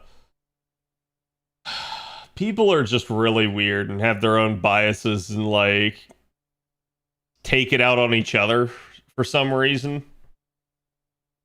Like I definitely do. I think we all do, right? Like, oh god, it's this asshat.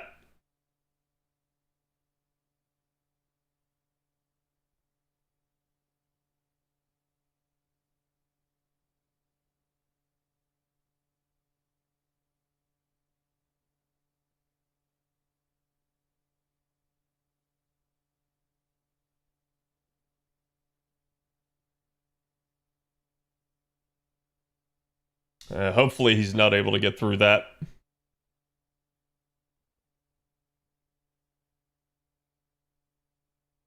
But yeah, like there's definitely like things I don't like. There's people I don't like, but the way I've always operated is just like don't interact with them.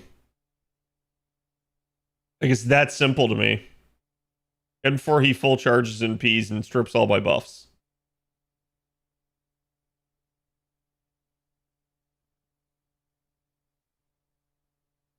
Okay, that's actually not too bad.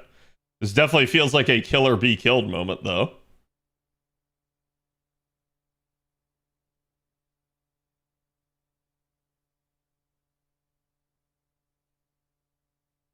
Just gonna full send.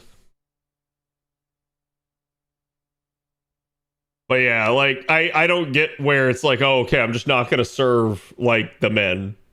And it's like maybe she just thought the men were chauvinistic assholes. Like, I guess it's one thing where like the men are actually like treating you dirty, and another thing where they're not the problem at all.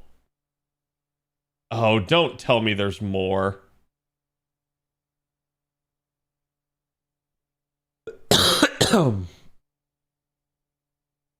I swear if there's another boss enemy behind this, I'll actually be upset.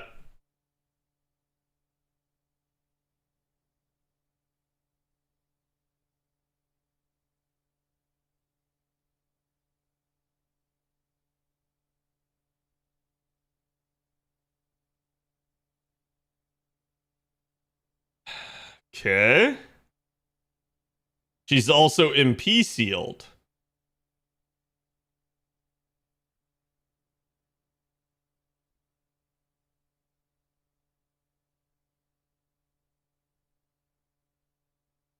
See, this sucks because normally you should be able to do this because it would cleanse it, but you can't in an instance where it's NP seal and it's required. .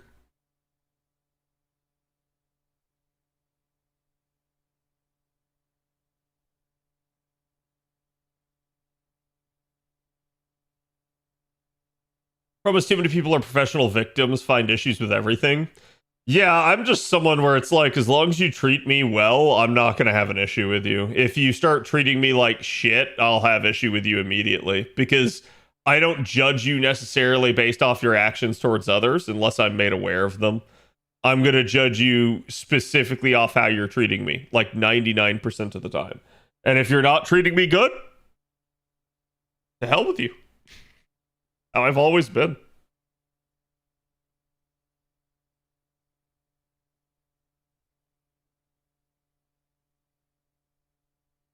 Okay.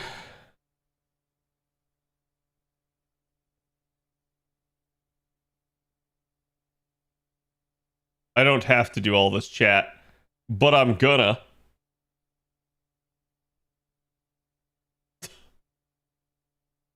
I'm gonna because I can. And because I wanna.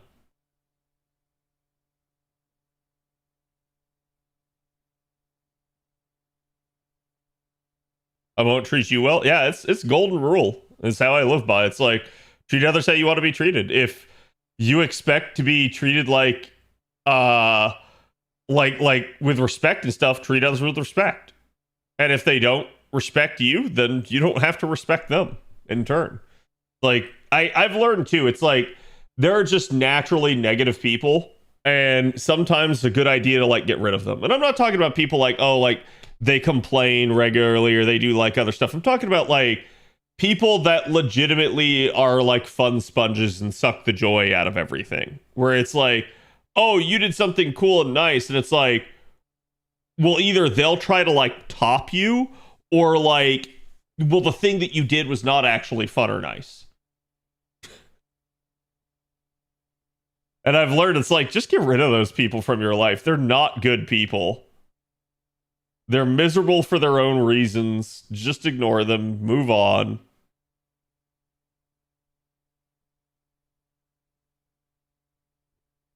I swear it's going to be a single enemy again. It's got to be a single enemy, right, chat? It's got to be. It's got to be. They wouldn't do it to me again. It's amazing how many adults don't realize the golden rule. Yeah, I think it's because like some people just never really like graduate high school, it feels like. Like in their head, everything is still that way. And it's like, no, this is the real world. There are consequences for your actions, both good and bad, right?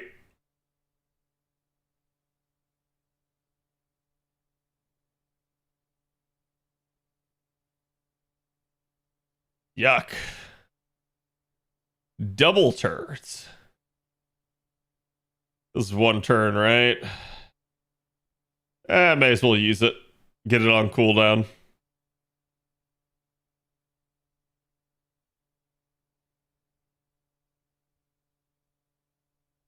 We're gonna need all the charge we can get.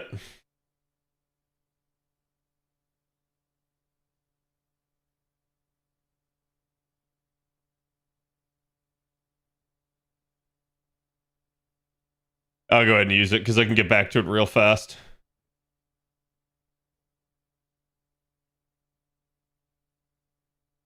I think all these bosses makes me carry the story. I mean, as far as I can tell, we're building our own dragon, like Mecha Dragon, and so like that is our mystic code that we keep using. So I suspect like we're going back, we're fighting a bunch of old bosses that had special resistances, because one of the things that the Mecha Dragon does is it actually like destroys special resistance.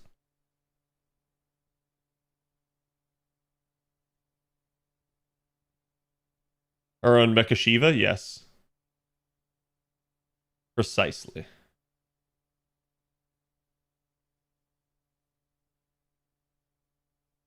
I don't think I need it again here, so I'm gonna full send this. The only problem here is gonna be if Horsey Boy full charges or kicks someone to death.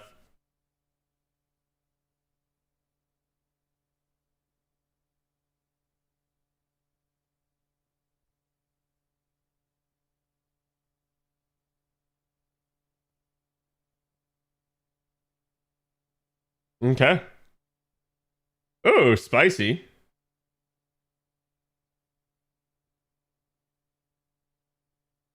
I thought he was gonna kick Castoria there, and I was gonna be like, you did 2 back-to-back AoE crits, and then you kick the caster. And I was gonna be like, bro. Just how you know that the devs have it out for you at that point.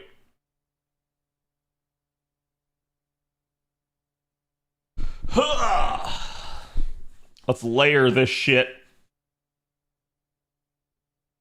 That would be smart programming. It would be.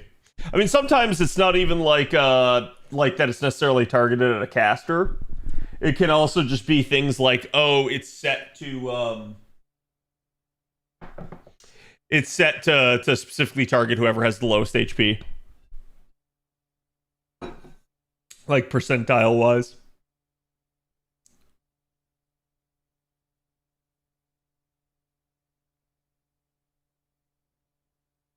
Bonk. Calm, cool, 800k. 11 minutes? Oh, yeah, it is. But we still got time.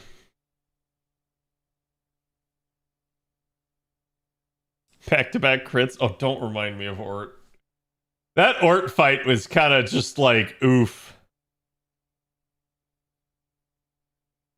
And then a Bond Grail quest. Excellent. And this one's probably going to be against Typhon, because it's a pretender.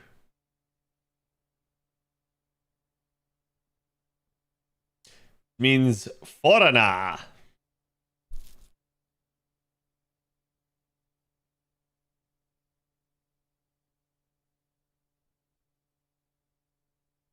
Are there any crit resists? I want to say yes, but they're not particularly strong.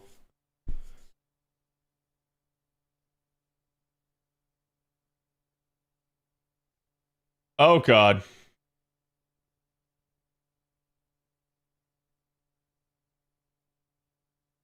Well, I can't read that, but I can sure try.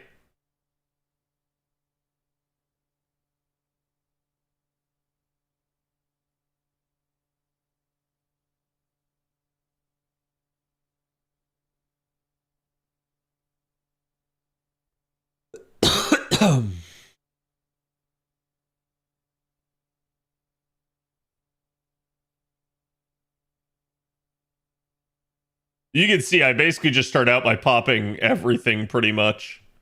Because the third skill of the Mystic Code, sorry, fourth skill, I guess technically. The fourth skill is a cooldown reduction one. And it cools down not only the Mystic Code skills, but also all of your skills. Well, at least that was like 700k. I won't have her first skill again here for a little bit, but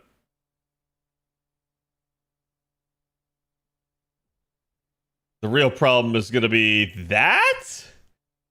You drained my HP, you little bastards. I mean, not that it matters, per se.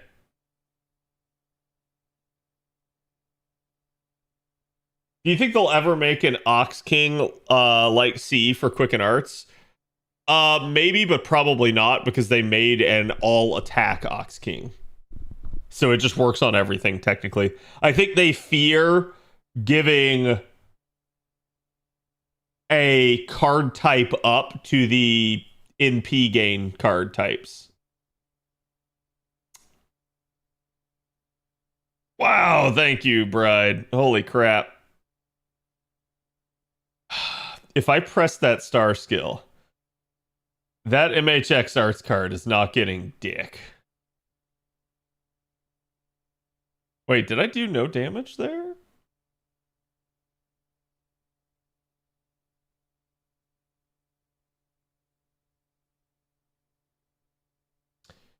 Fuck. Fuck.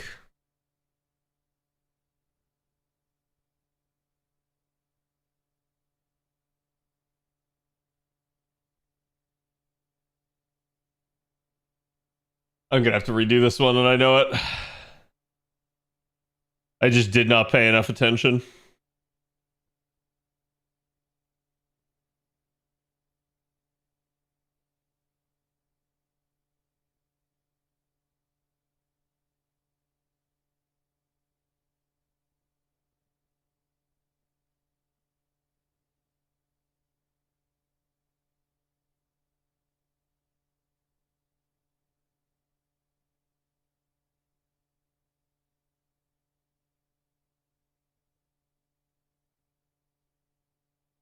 Not getting that arts card after the NP hurts.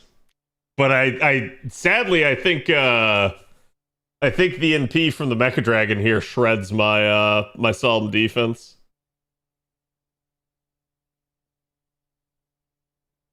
I think it shreds everything other than the Mystic Code.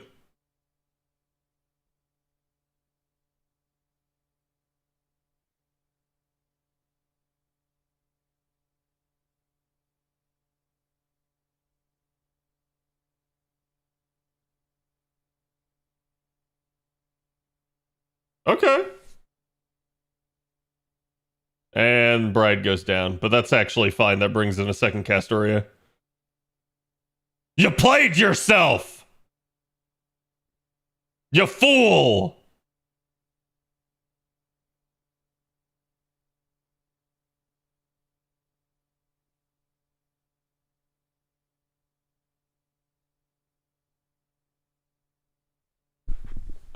Doing another Castoria. Oh my god, I just saw it has evasion again. I just ah ah ah. I'm like not paying attention but paying attention at the same time.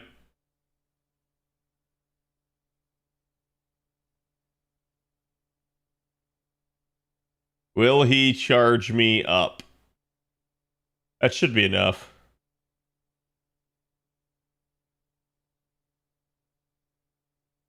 Okay. One more time. Let's try this. How many of these do you have? You have one. Excellent. I hate you. Please die.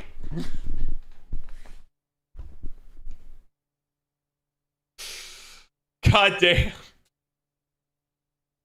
I left and came back to you groaning in pain. No, I phoned this one in. I got so used to talking with chat and not paying attention to what was going on that it put me in a precarious spot. I still got out of it, but it was like, what the heck, man? At least it's not chance-based ones. Yeah. Yeah, times-based ones are just actually better because you can do something about them. Chance-based is not. Hey, we got a Bond Grail from it. That's actually kind of rare. They don't give out Bond Grails as parts of events too often anymore. So we are quote-unquote caught up at the moment. I still have more of these to do. I suspect, like, these would have been easier if I waited to, like, get some of these upgrades, but I'm also just like, I don't care.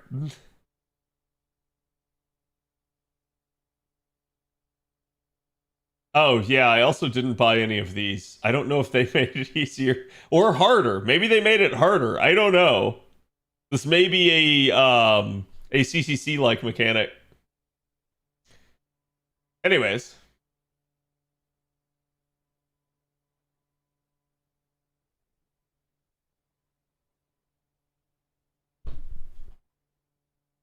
Look there, sure hit over there. Yep. Easier? Up. If they made it easier, this is like pathetic. Challenge people must be chomping at the bit because that was not that difficult. You combo, thank you for the 56. All right, Chad, I got 3 minutes. Let me go grab something. Snack.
I discovered these, chat.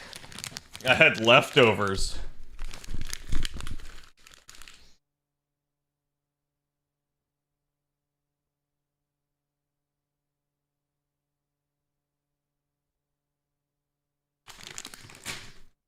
They're absolutely not good for my health. But they are good for my body.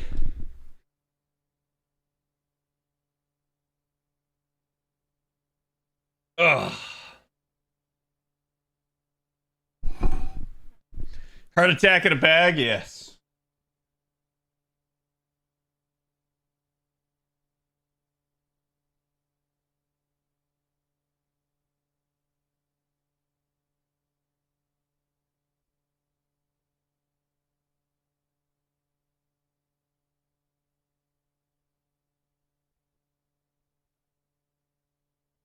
To better suit your mood.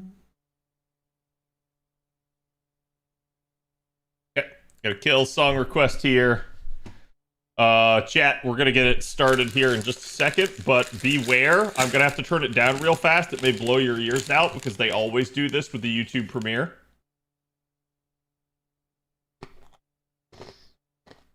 Yeah, these are pretzels.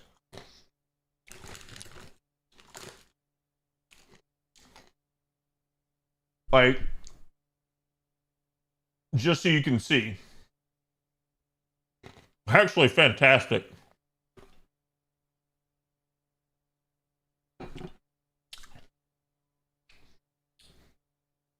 Everything in moderation is fine. That's true.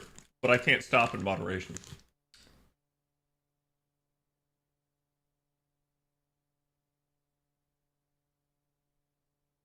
They look so much like a Cheeto. Yeah, but instead the dust is buffalo sauce. Trust, it's legit. On 5 AP, it's or 5% volume, it's normal.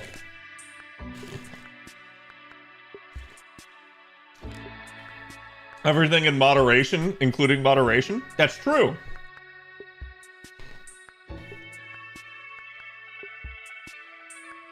Remember, chat, everything in moderation, including radiation. Just remember, you just need a moderate dose of radiation.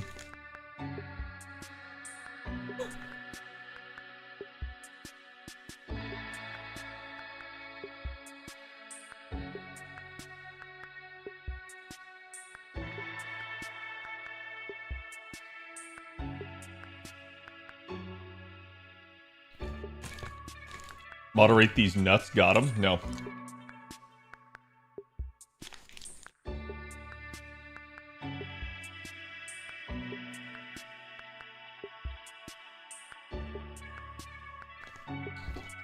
Yeah, we'll see. They might talk more than Foot Tower because we do have anniversary coming up, but they might just mention it. Like, I don't know if they're going to do anything else.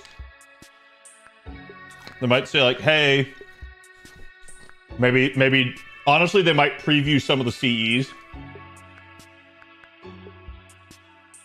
Not that we haven't already seen that.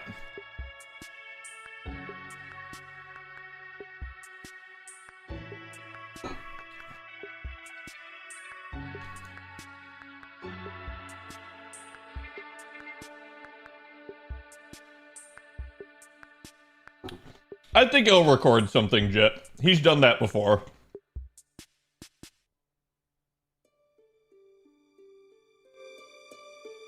I'm putting it on like 40 because they're going to blow us out, probably.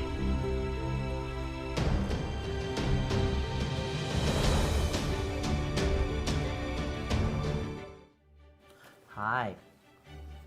My name's Albert. I'm the localization producer for Vagrant World. Don't ask me why I talk like this. I don't know why you're doing that. I feel like it. I'm Michael, the assistant localization producer for Fate Grand Order, and I'm not going to talk like that. Okay, Thank you, Michael. I will talk like that. You do what you got to do, man. Look, we have to make this exciting for everybody. We have to change it up. We're here for them, right? Yes, we are here. We're here for you. We want you to have fun. Point at the lens. Point at the lens. The lens. because one of our staff gets really picky about that. Oh right, yeah. Yeah. Sorry, we get a bunch of notes about. Yeah, looking she's into like the every camera time we more, don't so look we're at the just gonna camera, kinda- she's just gonna. I'm just gonna be like. So anyway, thank you for tuning in to today's. You don't have to change things up. Just fix your audio. Live Volume 17. The Mystic Eye Symphony, the bewitching forest, and the beautiful footprints. Pre-release special. Wow. Yay! Here we are. Let's go. Okay, I need to know who on staff has a foot So we have a fetish. couple things we want to go over. Has everybody cleared Ordeal Code 1 yet? Yes. I'm speaking on behalf of everyone. Oh, okay. Are you gonna I got a spoil note, everyone? They told me it was okay to say. Right, you guys can confirm in the comments. Yeah, everyone is finished. Everyone, all of them. No, 100% clear rate. 100% clear rate. 100% clear rate. We did it, guys. We wow, made it. Wow. Not even other servers get that. We get 100% clear Who rate. doesn't? I That's do. why we love you, North American server. Feet are disgusting, What dude. can you Which I tell mean us about global Ordeal server. Code 1? What can I tell you about Ordeal Call 1? Well, nothing you guys don't already know, right? I mean, it was a very important story about some things going wrong with a piece of equipment that Chaldea very much needs. And then the story of how we fixed that with alter egos. Wow. I know, it's a crazy Congrats, story. Kitch. And if for some reason you don't remember it, you should go revisit it because it's a very important story going forward. Yeah. I don't think they're gonna spoil. I know everybody already know the story because we're 100% clear rate. Yeah. But like, you know, some people are new to FGO, so we don't want to spoil the story for them. So we're talking kind of in broad. You know what we're talking about. And you know, a lot of things happen between events. So you Yeah. know, if you want a refresher, Just a little definitely, refresher, yeah, definitely go read out the story again.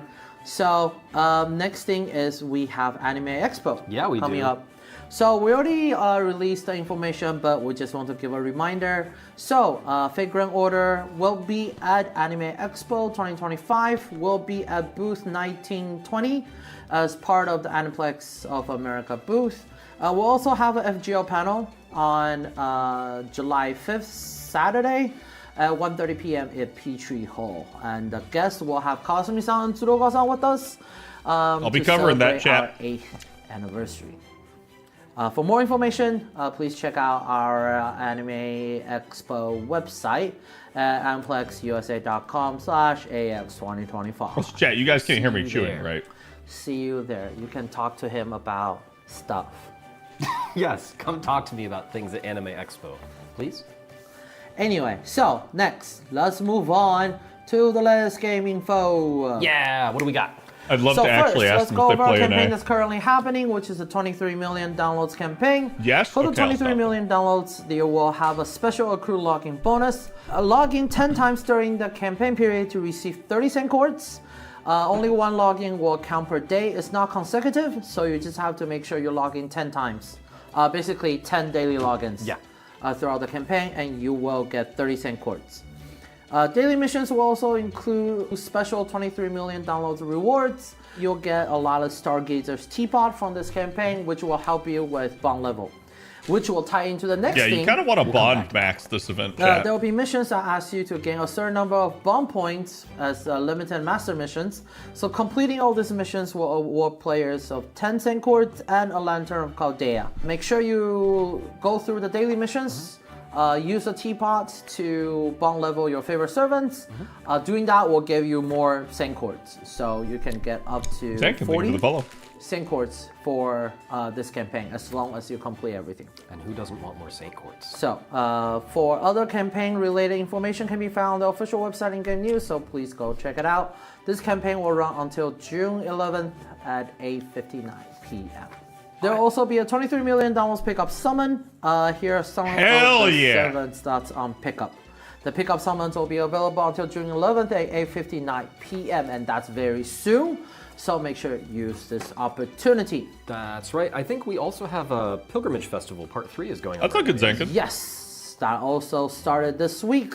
So there is Pilgrimage Festival Part 3 pickup summon happening. Get yo, It will be held Scotty. until June 14th at 8:59 p.m. So here are the servants that's on pickup, and especially for people who don't know, we actually got John Alter's animation update. We did already. So please, if you have not summoned these servants to your Chaldea yet, use this opportunity.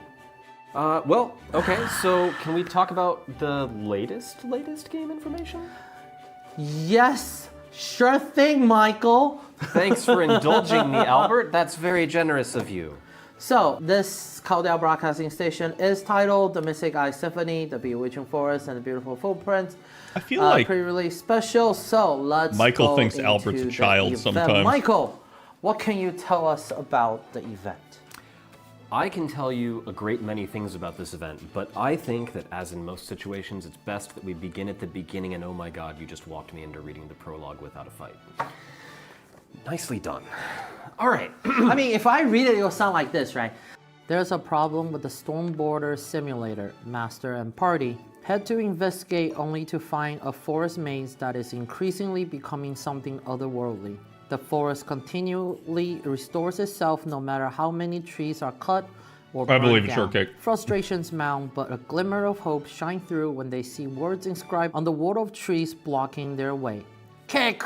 They do as the message suggests. At once, the trees disappear and a path is revealed. But just when Master and party thought they had finally figured out the mysterious forest's tricks, the servant who kicked the wall of trees suddenly loses their magical energy. Although the loss is temporary, Master realizes they'll need all hands on deck to traverse this forest. This is a journey through a mysterious forest that calls forth all the servants' power. Kick open Caldea's path to the future and prevent anomaly on the storm border. Wow. Wow. Michael, I think you should read it There's again. two other people in the room with I them. don't know, man. I have no notes on that. I will if you want me to, but I don't know that I could improve on that. Oh, okay. So I'll tell you what. Since we finally got Albert to read one, let's take a look at the adventure video that we have here. Let's take a little bit of a look at the story of this event.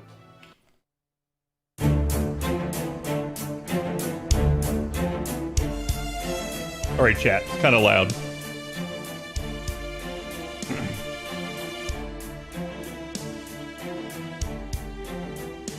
Do you go looking for trouble after kicking down the door? I feel like you would. I feel like the act of kicking down the door is the act of looking for trouble.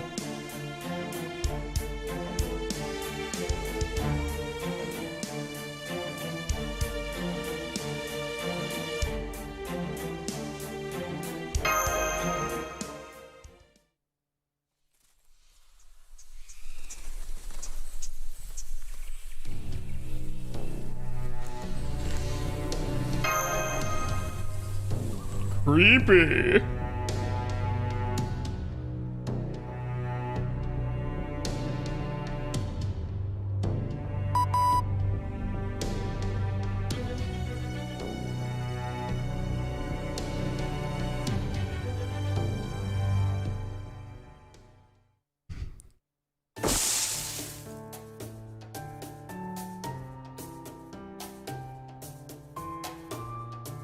Hey yo, EO.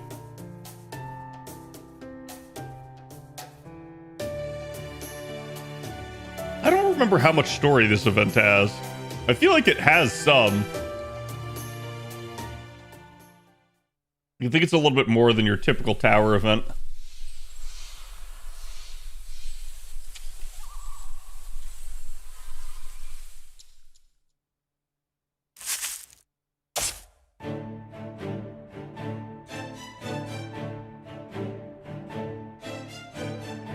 So wait, all of this is just in the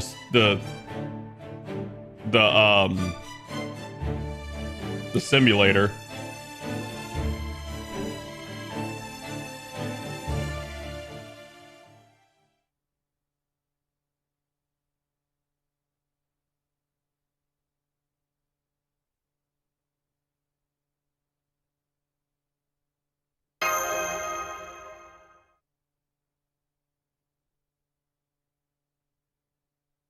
No, Jaguar, don't.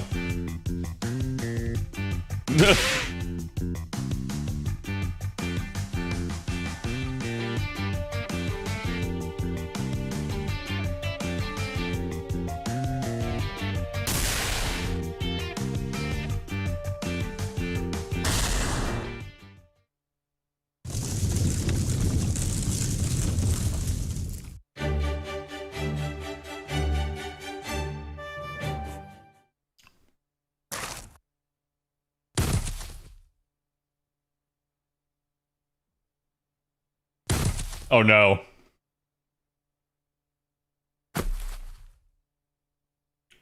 They fell for the bait.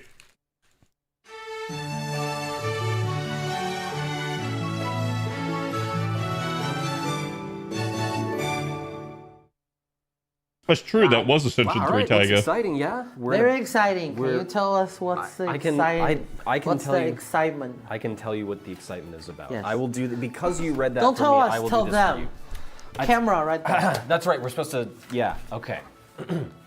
So obviously, the first thing that's going to happen here is our protagonist has to head into the simulator and search for the source of the anomaly that is plaguing Chaldea. Wow. Per Albert's wonderful rendition of the prologue. Wow. So they find that anomaly in the simulator, and it takes them to an eerie forest. And I mean, as you guys saw in the video, we've got Jaguar Warrior, we've got Io, we've got Spartacus. We have a lot of different servants who are getting together, and we're kicking things. And kicking things, it turns out, is very exhausting. Kicking. So when the servants have kicked things, they need to then put their feet up for a little while, so that we can have them be rested and ready to figure out just what exactly is at the core of this strange thing happening in the simulator and who might be involved. Wow. Is that suitably ominous? Okay. Yes. That's Are you very... guys suitably ominous? All right. All right, so let's talk a little bit about sort of the details of the event, not just the story, but let's get into the nitty-gritty of it, as it were. So let's take a look at how to progress through the event. So we'll clear main quest and traverse quest will appear. Clearing It's a tower these event, chat. traverse quests, you'll get valuable rewards when you clear this quest. So what are the traverse quests? You must traverse a number of different quests in order to progress through the event story. However, servants sent into battle will become exhausted after clearing quests, making them unable to participate in quests. We'll have rest stops in this event. Make the most of rest stops, which speed up the time it takes to recover from Try to clear it all in one sitting, and chat. combine all your servant strength to complete the event. So there is, we added a smart sword function for this event, which will help display non-exhausted servants who can currently participate in quests first. Also, when using rest stop, there is compatibility with different servants, so you can also sort it's actually display possible. servant in the order of recovery efficiency based on the compatibility. You just have to have like with the rest 99% of the servants. I think there's another new kind of interesting. And only tool run that we're 3 at a getting hold of time. now, Yes, yeah? so we Tell have us about more. So then we'll be implementing a new automatic party formation function. No, you won't. Servant and craft essence will be automatically set up based on the quest. That's already been in the Servants game. with the highest attack are prioritized based on their class affinity. Once servants are set in the party, craft essence will be equipped starting from the first slot based on the remaining costs. Now, there are differences in the filters. So if you have the event bonus craft essence filter turned on, it will prioritize CE based on its rarity, and obviously it will use the event bonus craft essence. In other cases, so if you don't have the filter turned on and you're doing normal quests, craft essences will be prioritized based on the highest attack stats. That also include, starting with battle with MP charge at X%. In their effects. It's actually kind of useful here, but still, customize yeah. the conditions for auto setup. Kind of by adding better if detailed you preferences do it such as yourself. rarity and the number of servants that should be included in the party. That's pretty cool. And then we have more I use it some. for this event. So let's go over some hints and strategies for the event. First, let's take a look at the 5-star event craft essence that you can get from playing through. Is there a the reason to event. use non-bond up Cs if you want it to go this faster? Craft essence artisanal spirit. So in addition to its innate effect for this event only, equipping this craft essence when you complete quests, it will increase the bond gain from completing the quest in Mystic Eye Symphony. Up to 200% if you max limit. You want to keep them separate, chap. So It's a lot of bond. Because you get make 6 sure you copies for that use, reason. This effect to help you. And you can't level take a up, friend support. Level up bond levels for your favorite servants. So we also have limited time craft essence that will be coming along with the pickup summon. So for these limited time craft essence, Why did they order them like this? I mean, these are worthy additions to your gallery of art. just at the level of the art on the craft essences. It's like, this is really one of my favorite things about FGO, is getting to see so many different people contributing such different kinds of art. We get the servants and their servant Just so you cards, guys but can it's see the really cool to effects. see some of the situations that people come up with them. Mechanically speaking, of course, we're talking about, you know, NP charge, which is, we were just discussing that, 20% on a 3-star CE with card effectiveness as well is really nice for a low Olympic cost. medals? Okay, I guess, yeah. Ignore Those gold, Invincible on bronze, and 5-star silver. CE is, I get a lot of, I don't know about you, but I get a lot of mileage out of my Ignore Invincible CEs, especially in more difficult boss fights. And then on our 4-star, They're basically, they C-stars per changed the turn, effectiveness of the is CE incredibly useful, especially depending since there are on the so many rarity of the servants unit who you have it have equipped skills to. that require critical stars to activate, or can use critical stars to activate. Getting a few extra per turn can be the difference between getting those extra effects and not. Yeah.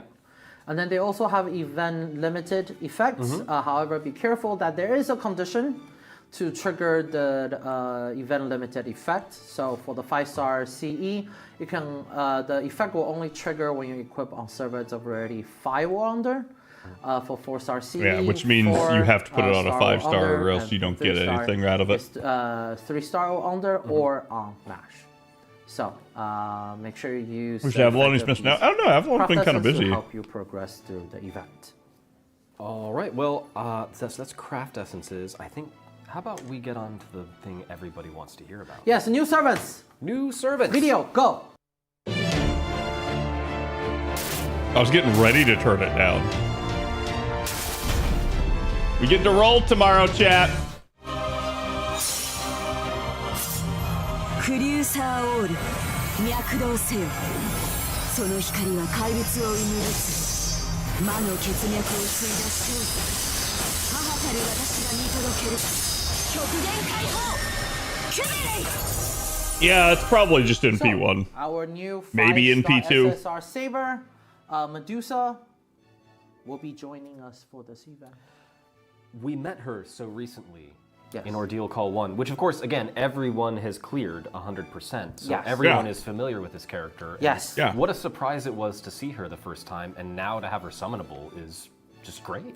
So let's take a look at some of her spec. No, simply. So this is a spec for Saber Medusa. MP3 only if Noble Phantasm. Only if a triple It roll. will buff yourself for quick card effectiveness before you start doing damage, and obviously the effect increases with overcharge. And it deals significant special attack, human attribute damage, and a low chance to immobilize one enemy. And increase attack. So after the attack, you also increase the attack for all allies with Earth attribute for 3 turns. So it's both a good. It's man attribute, not human attribute. To deal damage to like a priority enemy, and also while buffing. Because human would be crap. Man is actually really good. It's good little hybrid bit of support in there. But when is she summonable? Let's take a look at the next slide. So there will be a pickup summon for Saber Medusa. And on day 1 tomorrow. Pickup summon will be, when is it coming, Michael? I bet it's coming very soon with this event. I bet, in fact, that our answers may lie on the very next slide. So the pickup summon will be available with the event, and the event will be coming right after maintenance tonight. The eligibility, you do have to clear Lost Spell number 6, Fey Roundtable Domain, Avalon of Fey, in order to participate in this event. But obviously, the clear rate for Ordeal Call 1 is 100%. That means we'll see everybody. Yeah, we'll see you all there. Everyone has done it. We're good. We don't have to worry about that. Yay! Good job, everybody. So we have a little bit more information. So there will be a special website for this event, and if you share the special website on social media, you can get an original wallpaper for your phone. So go check it out. Next. It's pretty cool wallpaper too. We'll also be giving away X icons and desktop wallpaper featuring original illustration. For more information, please check out the in-game news or official website. And for the original illustration, hey, give me one for the Lartoria. illustration for this campaign was drawn by Namori-san, so thank you very much. What do you think about the illustration? It's very cute. It's really cute. Even with at least one character on there who I don't usually think of as cute and more like terrifying, but hey, props, They do, they're props just for joking. making them cute. That's pretty impressive. So yeah, I'm a fan. How about you? Oh, I love it. And we're having more of these original illustrations now, so definitely use this really like opportunity to get the wallpaper and then see the full art for yourself. We have a little bit more information to announce. In addition, there will be a Figurant Order 8th Anniversary pre-release campaign. The campaign will include logging bonus, memorial quests, and you can get up to 2 of the 8th Anniversary Limited Craft SSs, and a pre-release pickup summon. This campaign is planned to start on June 26th, so please check out the official site and Game News for more information. Also, let's check out some of the 8th Anniversary. What have I missed? The event is coming out tomorrow. It's a party. It is okay, so they previewed the Seas as well. Yeah, festival you might even say. Yeah. I get it. So, the Kama Sea looks really nice. We'll have more information regarding the 8th anniversary a little bit later. And finally, the social media That's not all campaign. the C's either, So we chat. have reached the goal.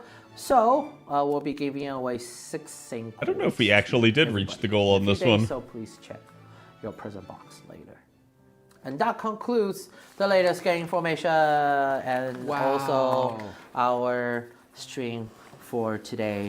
I don't know why I'm in that voice. I don't know what you've been doing today, but hey. You know, we have to keep people guessing. Right, variety is the spice of life. Okay, next. And why do you seem so low energy? Next time, like but normal. I'll try to do it in more of a normal voice. Okay, see, it's good because as you said, variety is important, and I've read like 20-something of these. Yeah. So next time you can read it, but with just a different or voice I'll tell you what, we'll read intonation. it like at the same time, so we'll get that sort of like choral hymn thing going. Dual audio. Yeah, dual audio. Dual like audio. Left channel Michael, right channel Albert. Huh? Carl can overdub it, yeah. Oh, Carl can dub it too. Yeah, good idea. Let's get Carl in the booth. We'll have him dub it. That's a good idea. Didn't Carl read one once? I think he did once, yeah. Yeah.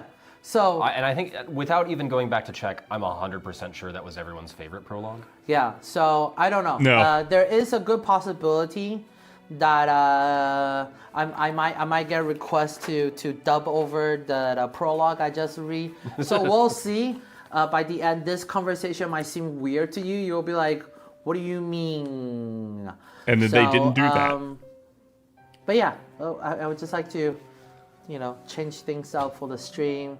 So it's not always one format where we just read the information. Where people you're right. have clairvoyance. Thank you, everybody who tuned into the stream. You have clairvoyance. Thank you for keep up that excitement. Yeah. But yeah, You're welcome. Saber Medusa. Saber Medusa. What's not? You're welcome, Albert. But for the AX panel, Someone has to protect people from you guys. It's not gonna be like this. It's Caldea Broadcasting Station Light. We have fun here. Light. We have fun here. It's light. So we're more light. We're light-hearted. Yeah. So we like to enjoy the stream. This is just some time we get to share with you. To see the lighter side, as it were. Yeah. Because it's Caldea Broadcasting Station.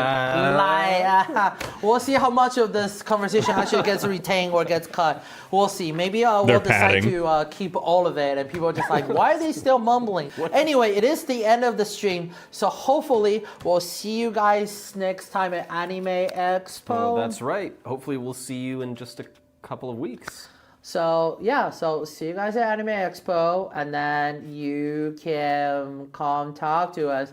And we're still rambling on. I don't know. We'll just keep talking until they cut the stream, right? So when are you guys gonna cut the stream? We don't know. We're just gonna keep talking. If there's one I'm just thing gonna we've keep shown. talking until somebody says cut, right? Cut. Thanks for tuning in, guys. Bye.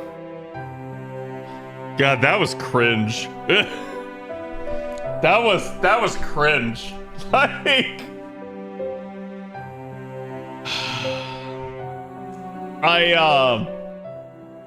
I'm really surprised that they like.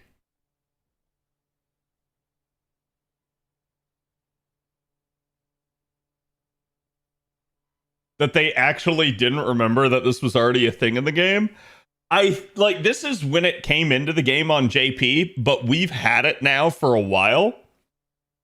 And they may have just said, whatever, we'll leave it in and we'll remind people that it exists. But like that was definitely one of the weirder things where I've seen them just be like, hey, yeah, by the way, we're getting this, even though we already have this feature. Beyond that, it just in the same way, like not even Albert being weird. Albert's always weird. Albert just at some points does seem like he's really low energy and like he just doesn't want to be there. And I hate to say it, but they should probably like get other people to be on. I know it's Albert's the chief localization producer, so he needs to be the face to an extent, but I'm like, I mean, you can make Albert like come into the stream and do something, but I think honest to God at this point, Michael's good. Get somebody else in there who's a little bit more lively, maybe to mix things up, because Albert just does not feel like he wants to be there. Albert feels like he would rather be doing anything other than being in front of a camera. And that's fine. I get it. But like, that's part of the job. So I don't really understand why he is that way, but it is what it is. Again, this is a tower event, guys. There are two ways you guys can do the tower event. So they already mentioned there's an exhaustion mechanic. Okay? What does that mean? That means every time you use one of your servants, they become exhausted and you can't use them again for like 6 hours.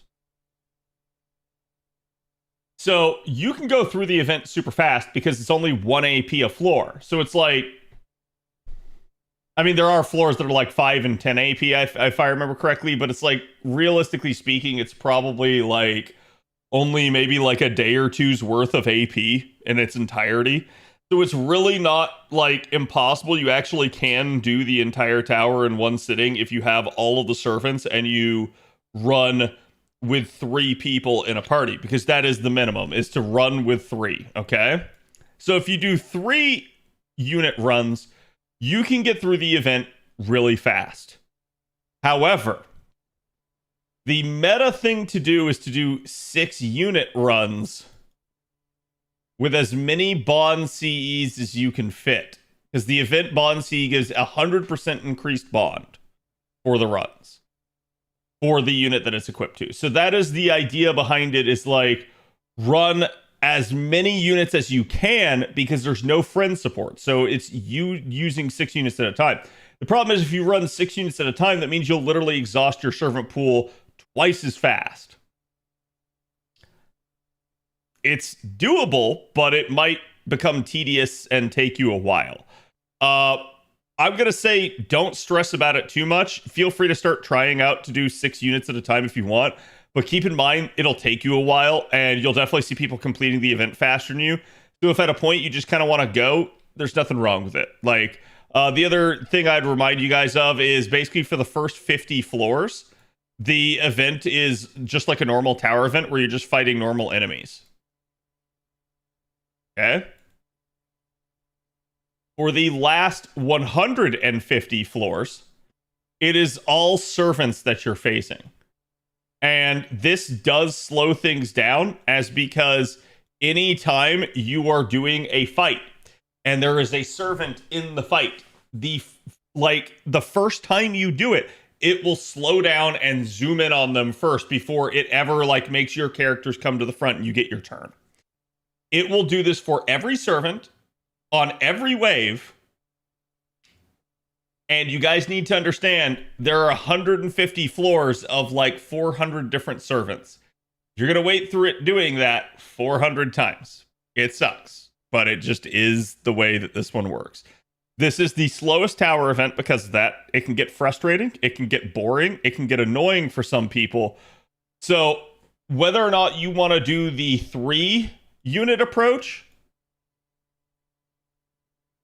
or the 6 unit approach is up to you. And I'm going to say that really just depends on like your mentality and how you want to approach the game. You're going to have to be patient. This is like basically as fast as possible. Okay? So, patience here, but you get more bond. And as fast as possible is just as fast as possible. I want to be done with it. Yada, yada, yada. Now, keep in mind, you're also going to need to do something with your AP in the meantime. Your storm pods are the easiest use of that, but there's also things you could be doing like catching up on story, doing people strengthenings and interludes that are still half cost for the next day or two here. I'm trying to think if there's anything else, but all I can really tell you guys is like get prepped. I also gave you guys some stuff that you guys can be doing, like your advanced quests and everything for anniversary. That's definitely something to consider. Get your main interludes done. You name it. But yeah, this event, it's not hard. If you're a newer or like way more free to play account, it can be difficult. But for anybody that's been playing the game for a decent amount of time and has a decent roster, you'll be fine. This will just be a tedious event. That's how tower events always go. You can speed up your units' exhaustion by putting them in a like relaxation pool. I forget what they're called in this event. But basically there's different pools you can put servants in, and that will like in some cases either half the amount of time, so 3 hours, or it'll cut it to a third, so 2 hours. So usually what I like to do is I like to start out with my 5 stars, some of my best units, and immediately then throw them into the cooldown pools. And then I start kind of chopping down other units, depending. Keep in mind, you will every couple of floors get like a boss battle, quote unquote. So you probably want to try to be looking ahead as much as possible and saving units for that, so that you don't like screw yourself and go like, oh crap, I just used all of my like pretenders and it's an alter ego or something, right? So make sure you're kind of looking ahead and plotting and planning accordingly. But otherwise, it's a really, really like easy event. What do you mean, 100% OC1 clear? Yeah, sure. Ken, you doing 3 or 6 units? I did 3 on JP, and I don't regret it. I feel like trying to do 6 here, but I might regret it. I might really regret it. Doing 6 just puts you on cooldown really fast. So you end up waiting a long time. You end up having a lot of like, kind of like, okay, I just got everybody on cooldown. Now what? And it's up to you to kind of determine what you want to do with that sort of stuff. Like I said, if you're somebody that's just craving more FGO to play, then go in the 6 slot will actually make the event take longer and will be better for you. If you want less, you can do less. I got other games to play, so that isn't an issue. Yeah, then like you can do it. And again, if you want to speed it up even more, so instead of putting the where was it? Instead of putting this CE on that increases bond gain when completing quests by 100%, basically for the for themselves. So you guys can see no effect when equipped as support. So if you are running a 6 slot, technically, I guess technically it's you run 3 of these in the front line, and then your back line needs to be a back line of like 10% Cs and stuff. But it is what it is. I've saved teapots for bonding. Yep, and you're going to get more teapots from this. And that's definitely something you guys could try to do, is you could try to min-max the bond. But it is what it is.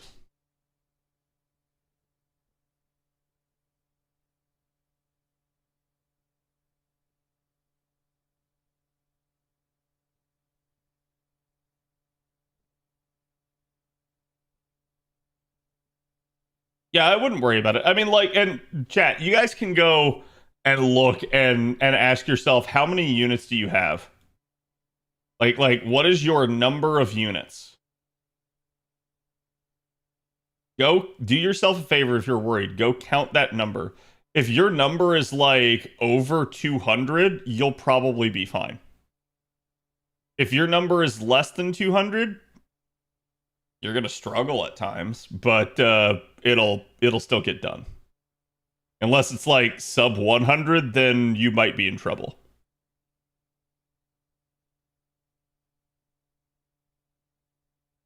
Don't we have a month for these? The event on JP was 3 weeks, so you have quite a bit of time. Is there no support servants in tower events? No, I don't believe so. There might be like 1 or 2 fights that have it, but I don't remember. If there are, it's going to work the way it works in other ones, which is that using a support servant does not put them on cooldown. Like, let's say you were to take Castoria off of a support, it would not put your Castoria on cooldown. But like I said, I can't guarantee that, because that's one of those aspects of the event that, like, I don't really remember and I really have to dig into.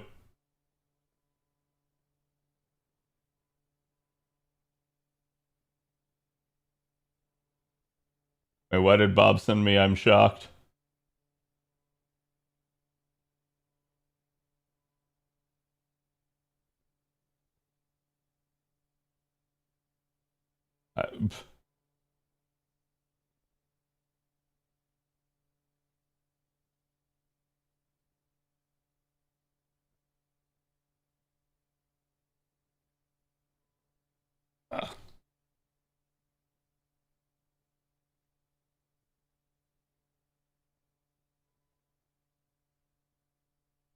You need to clear 10 stages per day, right?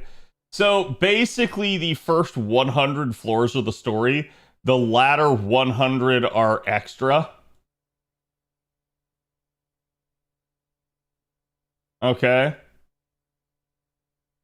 So, like, technically to complete the event, you only need to do the first 100. But there's a lot of rewards locked behind the latter 100, so you should do them.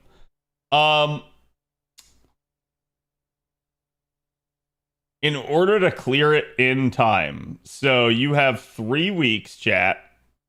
So you have 21 days. So yeah, it's like 10 a day would be all you would need.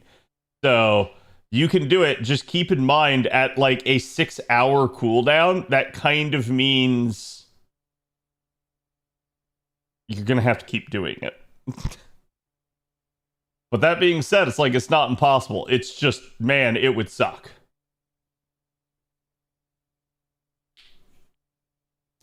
To a degree, honestly, like, it'd be really interesting to be like, hey, I'm going to start a new account and I'm going to see if I can get this done here and do a tower event with like a brand new account. That would be interesting, but you can't even do that with this one because this one is LB6 locked. So, chat, if you guys have gotten through LB6, you should be able to do this. You beat Fluffy. You should be able to do this. I have faith. 10 per day is doable? Yeah.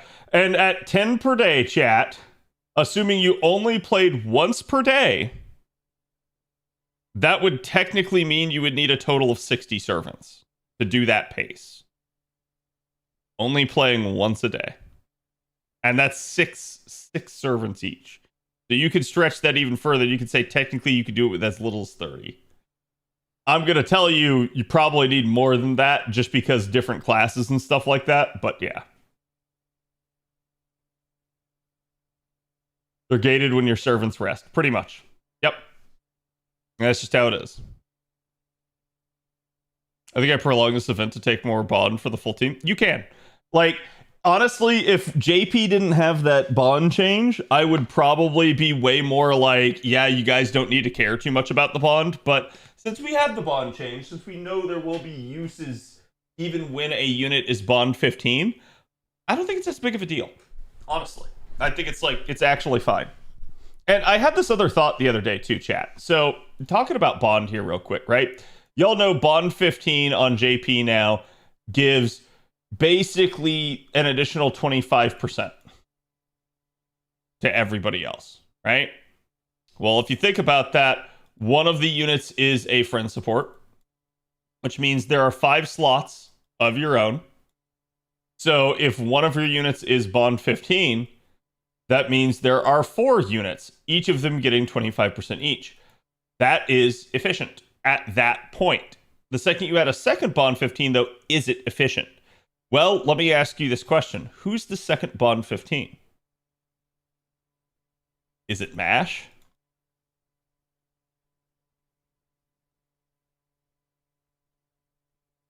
Because this is an interesting question. For a lot of people, MASH will eventually reach Bond 15. MASH is a zero cost unit. Okay? MASH is almost always in the back line for reasons of party cost. If your second Bond 15 unit ends up being MASH in the end, oh no, does that make you less efficient? My answer to this is no, it doesn't. Because you were having to run MASH anyways for cost purposes.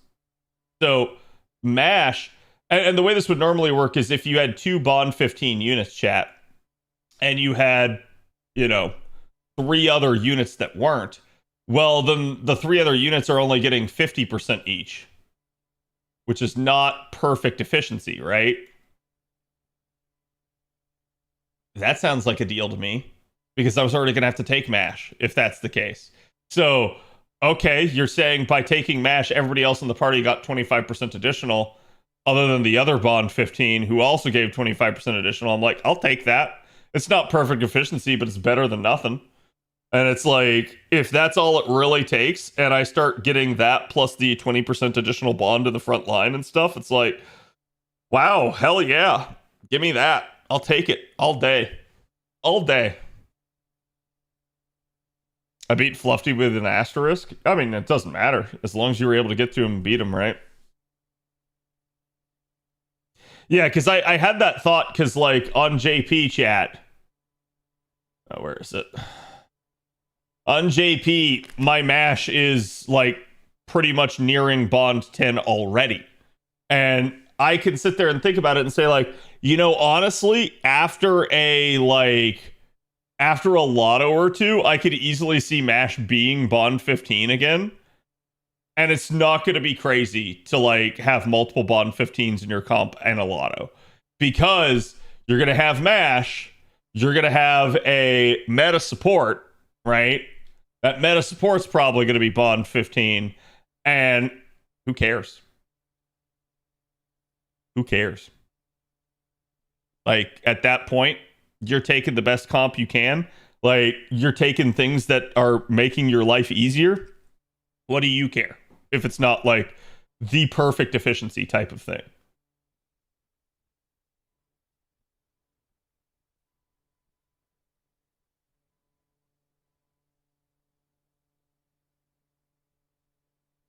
Hummus, thank you for the follow. And hello, CZ. How's it going? Turn on the music again. Already maxing my Matahari and a Rash for backline? I mean, you don't have to do stuff like that. You don't have to purposely advance it, because I don't think it's going to matter. The big problem that everyone had with Bond 15 is that once you hit Bond 15, there was no benefit. None. And that's how I came up with the overflow idea, is I was just like, what if, just like with MASH, it just carried over? Because MASH has that ability in some other, like, instances. But it's like, what if it just carried over, and then you don't have to feel bad about using your Bond 15? Because the devs were already on the record saying, well, we don't want to give you Bond 20.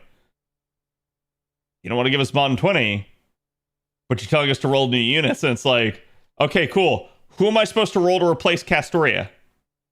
Who does what Castoria does? There are units that can do parts of Castoria's kit. There is no other Castoria. Like, I mean, it's Castoria Berserker, but even she's not going to do what Castoria does.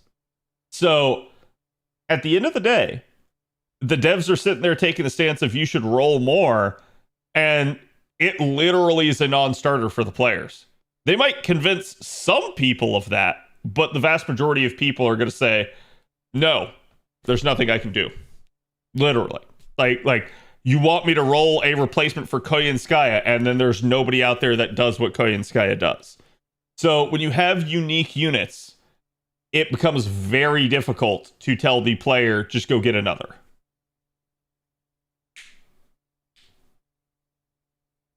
Up to 3 Bond 15s per party still has a better Bond total than using 1 Bond 15 before the update. So now it feels good to use meta supports, yeah. And I think that's the idea behind it, is like, as long as you're still using like 1 to 2, you're probably fine. If you're starting to use like 3+, you're starting to get into the territory of like, hey, maybe consider using someone else. But I think it's like, at least at that point, who cares? At least you're getting something compared to getting nothing before.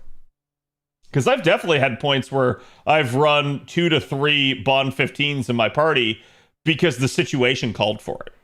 And there's nothing I could do about it. So it's like, I've already said this before, it's like I'm a pragmatist when it comes to this game.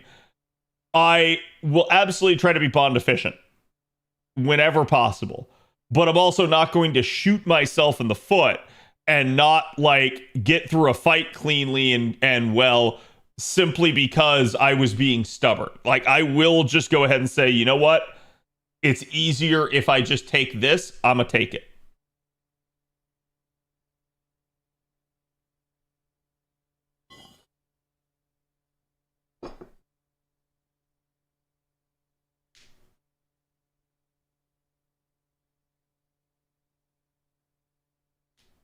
Because with Bond CEs, even a single Bond 15 unit was less overall Bond.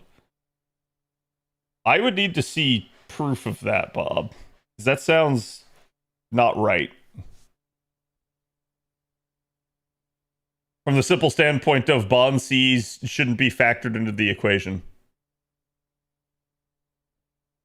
Because you'd have to be equating it to a scenario in which one could and the other couldn't take them for that to be true. So I don't see how that works.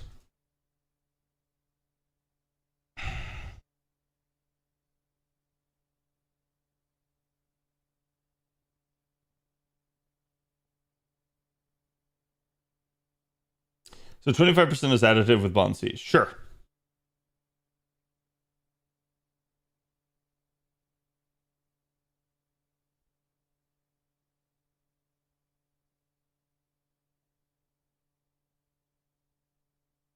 You're getting 25% additional bond if you were already getting, say, 50% more.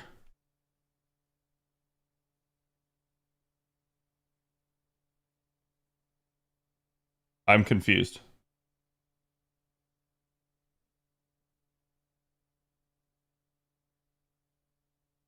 Like, my understanding of it is this 25% of the base bond. Right?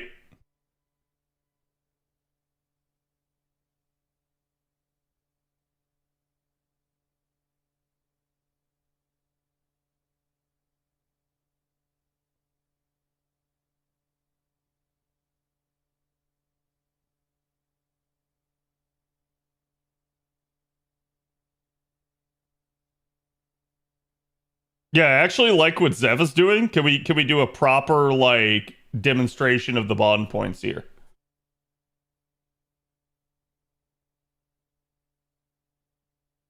Because y'all are talking like percentage change, and I don't give a rat's ass about that. I only care about the actual hard number in the end.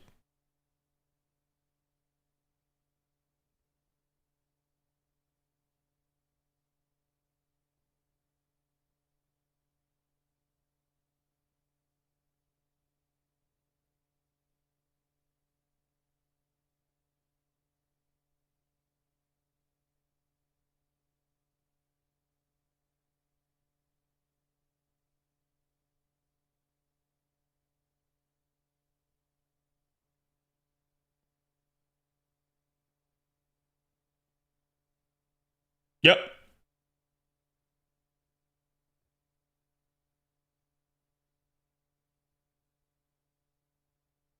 And here's what's hilarious. I feel like I know what y'all are gonna say. So let me see if I can head you all off at the pass. Y'all are about to tell me that the total is less. Across all units, the total is less. Yes. Okay. I don't give a rat's ass. Why would I care about that? See, and this is why. So this is kind of like, this is being pedantic. Nobody cares. And I really, like, I'm not saying this to be an asshole to you guys. No one cares. Why does no one care? because I still get to use this unit. And it's not a total waste. That's really all it is. Something is better than nothing, right? So at the end of the day, if the total is like, oh no, you're getting less, it's like, okay, did I care who that 5th unit was, though, that was getting the points? Probably not at that point. Like, there are some people who do. I'm going to go ahead and say this too. This is also where being a pragmatist comes in. I'm pragmatic, so I will just take the things that make my life easier, chat. I will not be a hardline elitist bond, like, circle jerker that's going to go like, no, I must never lose bond points. I must never not bond the, like, 300th unit on my roster, because if they miss bond, then that's reducing my efficiency somehow, and then the world's going to end. I don't give a shit about that. Like, I'll try to be as efficient as I can within reason.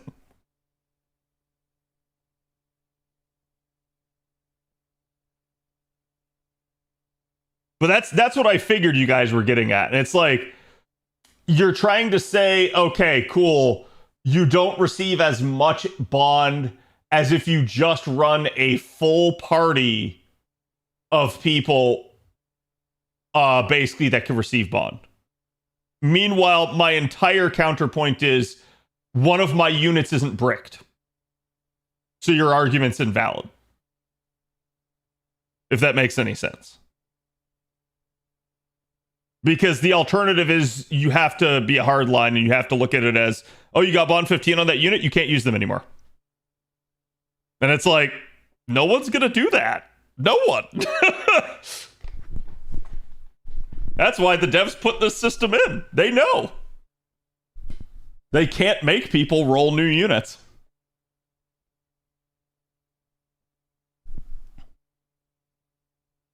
It's like a mini game inside of a game. Yeah, I mean, I'm not going to say like people that want to bond more are psychopaths. Just that, like, there is a level at which you are a psychopath where it's like, oh, okay, I'm instead of trying to be as efficient as possible, I now must be efficient. And if I'm not, it's like 40 lashes.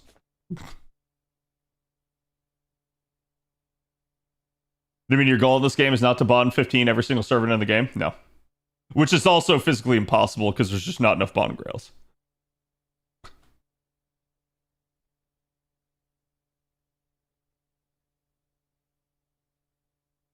5 bond 15 units is still fine, I'd say. That might be a like, hey, maybe you should consider doing something else, unless it's just like a challenge fight and you have to get through it. But like, no, I mean, it's very possible, right? For instance, chat, I can very quickly and easily come up with like compositions that would require 3 bond 15 units for me on JP. And it's any Buster comp in which the Buster DPS is also bond 15. Why? Because my Koyan and my Oberon are both bond 15. I sent you my proof. Yeah, no, it's fine. I definitely would like to see it at least.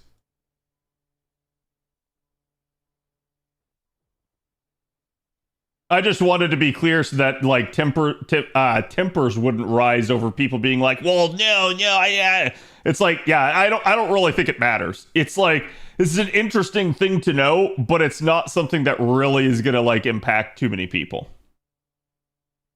Okay, so we have our number of servants across the top. We have our total over here on the right. Bond bonus 30 and 55. So what are we alleging here? The 30 is baseline, and that's from a cocktail of craft essences to get us to 30%, right? And then the 55 is you've got one unit that is bond 15. So therefore 25% extra to everybody else. So there you go.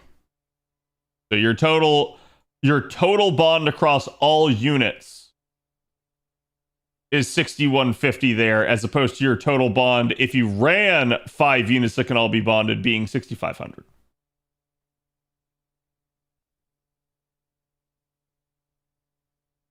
I also would rather be anything bond 11 to 15. Is better than nothing. Well, I understand the reason that would kind of be weird is because, like, how is it going to transfer bond to other people while they still need bond, right? Buster Loop is pretty locked into Koyan and Oberon. Oberon, ironically, is not the locked in part. Koyan kind of is. It depends on the unit that you're using. Like, there are different ways around it. You can use, like, Koyanskaya of Darkness. You can run double Oberon instead. You can run a 50% charger in place of Oberon if your DPS is a 50% charger. So there's, like, different makeups and mix-ups. But yeah, KKO is the, like, standard composition for maximal damage in most scenarios. And the only way you can really argue that is if you're arguing KOO, which is double Oberon. And what that results in is usually a lower wave 2, but a higher wave 3. It's basically putting all your eggs into one basket and hoping for the best in turn 3.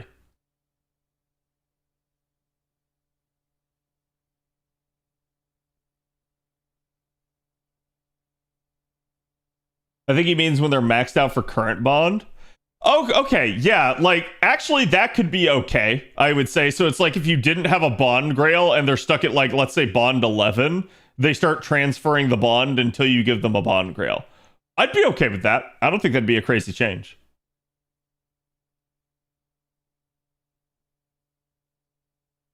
Other than maybe some people try to min-max that, but I don't think it matters.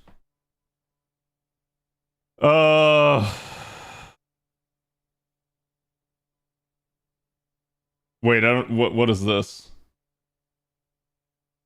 Like, I get the top part now, but so after Annie 8. Oh, the 20%? Wait, did you get your...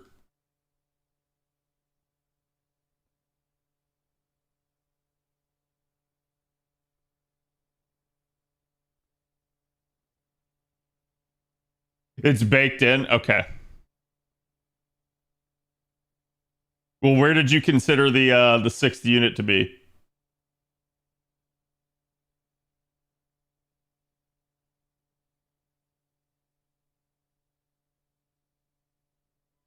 I'm gonna assume you put the 6th unit in the back line.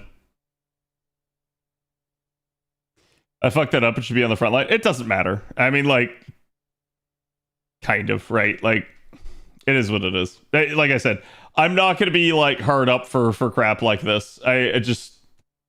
Like, if you're talking, like, 600 versus 6,000, that's a deal, right? Like, that's an order of magnitude bigger. You should care about that. If you're talking, okay, the differences between this and, like, 350, the 350 extra bond that you're missing out on is going to go to, like, I don't know, like, Sanson in your back line. You don't give a rat's ass. You really don't.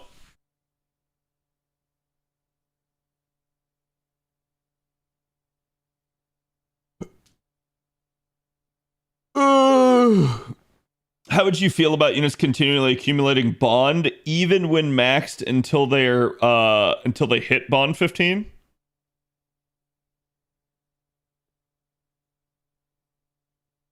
Let me understand your question. Are you asking how would I feel if all bond points were contiguously recorded regardless of whether or not you had a bond grail until bond 15? Is that... Yeah, that could be an interesting idea. I don't hate it. I mean, granted, at the end of the day, that's not even that big of a deal because, like, if your unit's capped out, just go put a bond grail on them.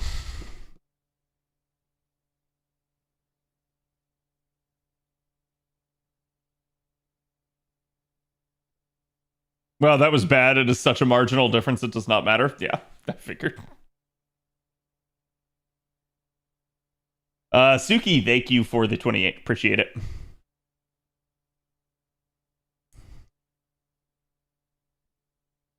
Put a bond grail instant 30 courts. That could be hilarious, but stupid. Granted, you'd also have to, like, have some sort of feedback or knowledge of, like, this is where the next rank is. Crazy Nick, thank you for the 7 months as well. The difference may matter if we get 150% bond bonuses. You're not going to. That being said, I have seen some people on the JP side talking about how there are some units that can triple up on some of the newer craft essences. Let me see if I can...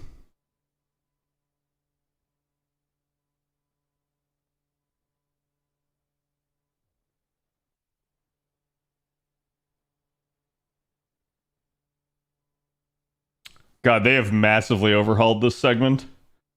When I first made the new player guide, this shit was straight ass. Which may be why they overhauled it. Or just due to necessity from updates. Hold on, what am I looking for? Craft essences. Yeah, so we currently have a Stitch of Sincerity here. Costume owning.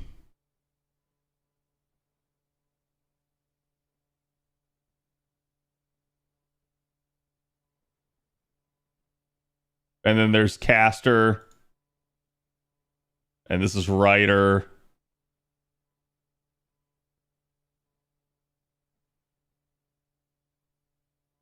And then Koyan's is animal characteristics. So, like, you have some units that can triple up, right? So let's see. So Miss Crane herself, okay? Because Miss Crane, if I remember correctly, has a costume, or does she not? No, she doesn't. Shit.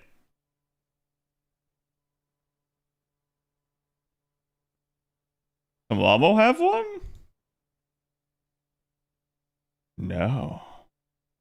Did I pick a bad combination here?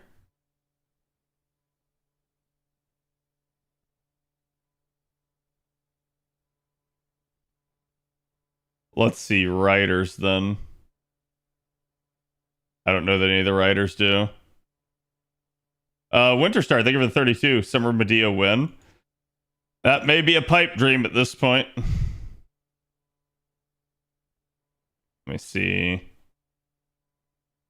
Not that one.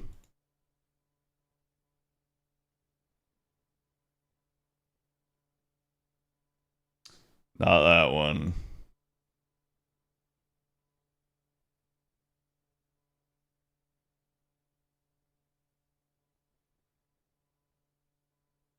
Not that one.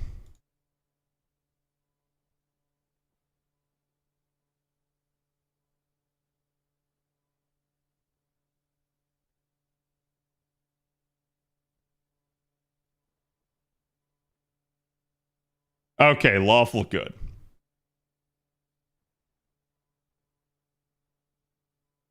So, like...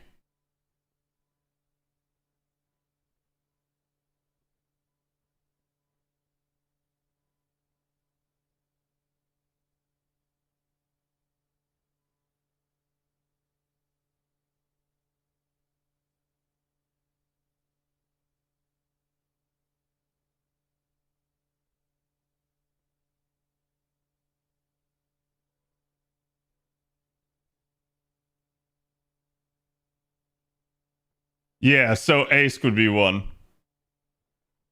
Okay. So, let's see.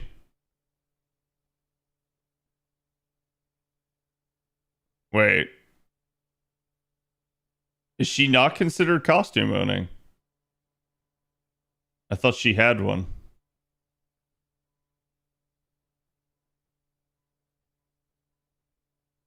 There's only a handful of them, but...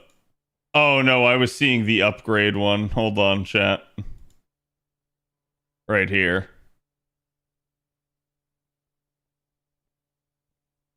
Which is just, I think it's indicating it's one of the forms.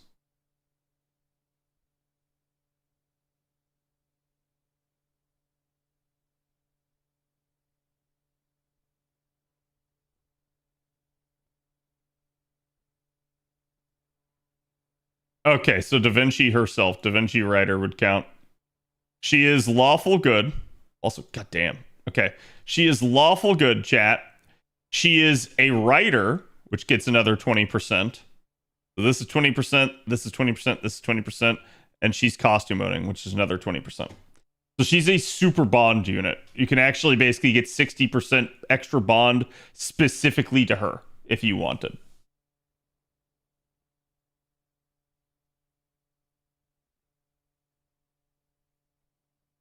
Because you would just combine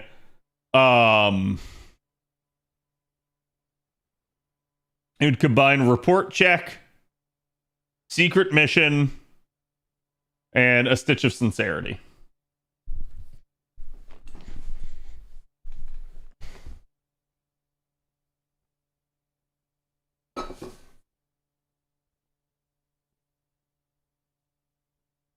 Oh yeah, and yep. And the Habitat one. So yeah, so it's getting kind of hilarious because there's some like really insane ones, but this is kind of why you guys should ask yourself this question. And I'm dead serious. Ask yourself this. Why are they giving out so many bond increasing craft essences?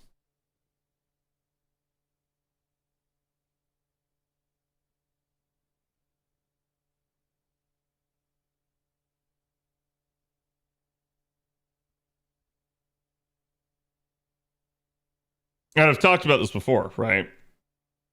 Bond is good for the player. It increases basically our quartz value. Yeah, it wastes MP. The problem that they were having with some of these other ones, like for instance, back here in 2023, they couldn't make some of these actually sell. People did not care. Like if you go look at a Man of Chaldea here, right, chat? Its friend points gained by 25, master experience and mystic code experience by 2.5. Nobody gives a rat's ass about this. This is so far down people's lists, and it literally just is not going to drain out mana prisms. It's not going to serve that purpose. People are almost never going to take it. And I think they started to realize, like, hey, with some of these other ones, like the NFF one, oh, people bought that. Why did people buy that? So I think it's an interesting segue of, like, it does drain out the mana prisms. It's a craft essence they can get you to buy. But it's also a case of this is something that the devs have been kind of pushing for a while, which is, hey, just go ahead, bond faster, bond more, bond your units up, bond them out. Because that generates so much of the cycle. Yes, you get quartz out of it, but they also get you spending rare prisms on bond grails. They also get you basically to cap out. And they know at least that the overflow mechanic is not as efficient. Don't get me wrong. This is an interesting thing. But chat, why did they give you bond overflow? Have any of you guys asked yourself that? Why did they give this to us? Would it not have been to their benefit not to?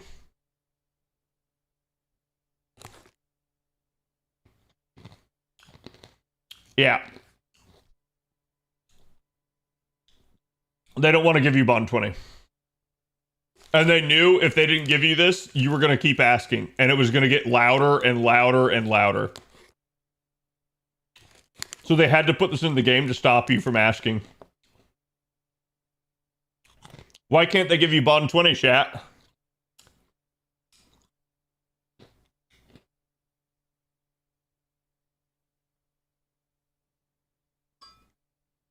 Because they're secretly in these streams. I mean... Yep. Coins and money? Yeah, so Beans is right. It's coins.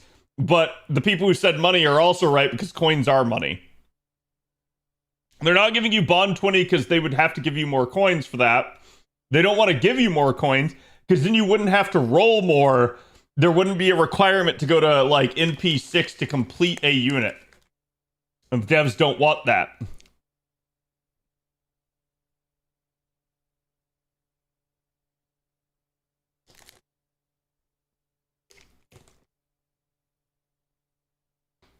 So you just have, whatever. This ends the bond issue once and for all. And we can end it in our favor. Now, like we said, This gets the player more courts, but you guys got to consider you get 30 more courts, but you get 30 more courts at the equivalent of like every bond level, like bonding 1 through 10 is the equivalent of like bonding 10 to 11.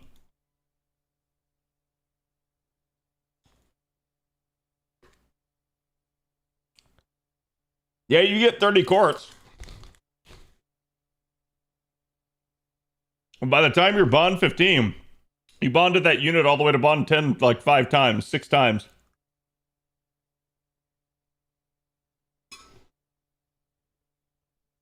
Let me get more water, chat.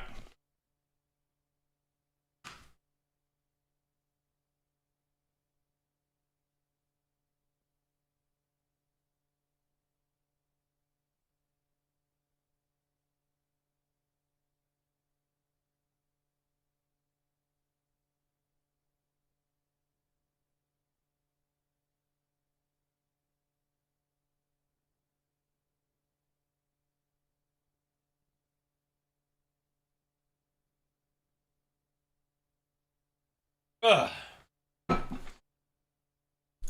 So that's why they basically are like trying to slow it down, but also not completely get rid of it. They still want you bonding. They know you get benefit out of it, but this is a win-win.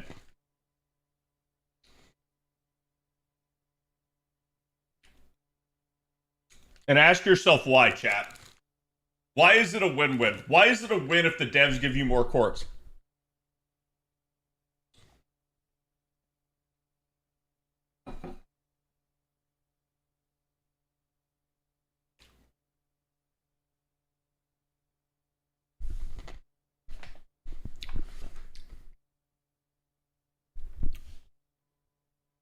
Let's look at that bond grail scenario. Bond grail is equal to 30 courts.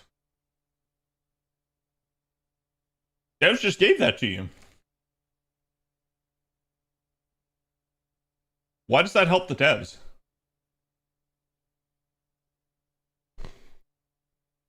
You roll more, and odds are you don't get anything from that. They are... Cat, have you guys ever been to Vegas?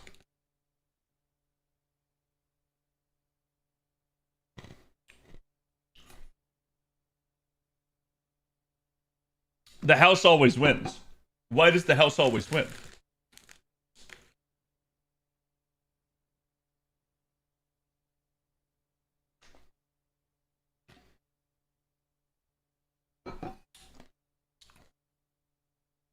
You stay in the ecosystem. You get more of what you want. You continue to play the game. You continue to spend money on GSSRs. You continue to spend money on units occasionally when you don't have enough courts. That's all they're betting on. Yeah. How much does it cost them to give you 30 courts? Nothing. It's a fictional currency. They have no value in it. At least at a casino, you're gambling with real money. Here, they're not gambling with money. You're paying them to use their fictional currency.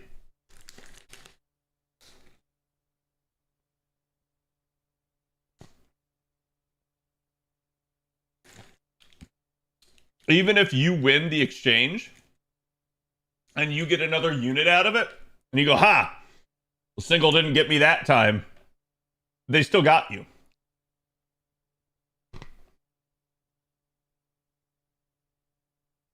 I want to be clear.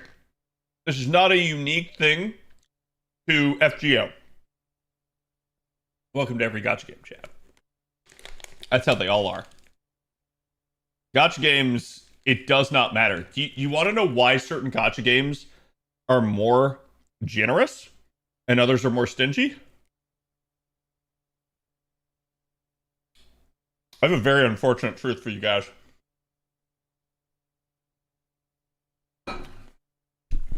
Chat. Some of y'all are gacha vets. Some of y'all should know this. What is the most generous gacha game that you can think of? Like some of you gotcha vets that are out there, what is the most generous gotcha game you've ever played?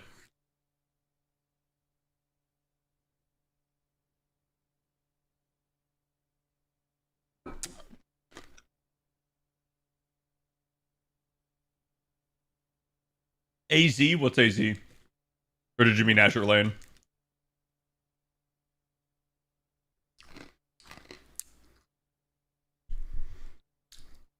Mm-mm.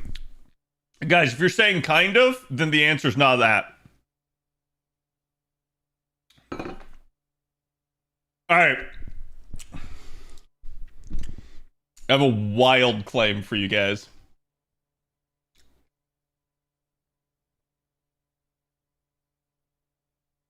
Generosity.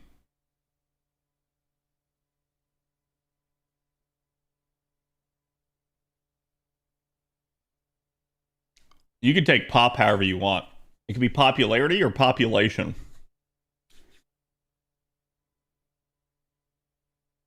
The less this, the more this. Tell me I'm wrong, chat.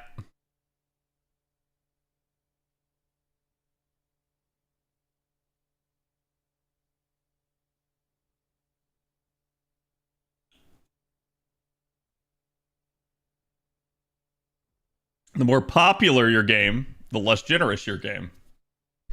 And the reason why we can say this, if let's use FGO as the example. FGO was popular as all hell for years. How long did it take FGO to get a pity system, chat? A staple in every other gotcha game. How long did it take FGO to get a pity system?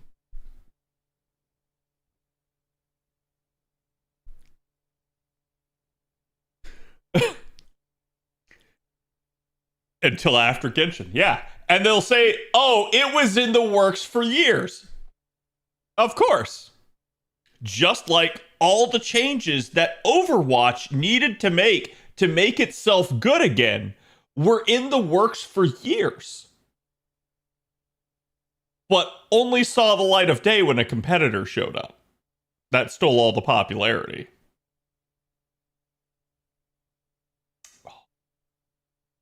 Boy, that was convenient.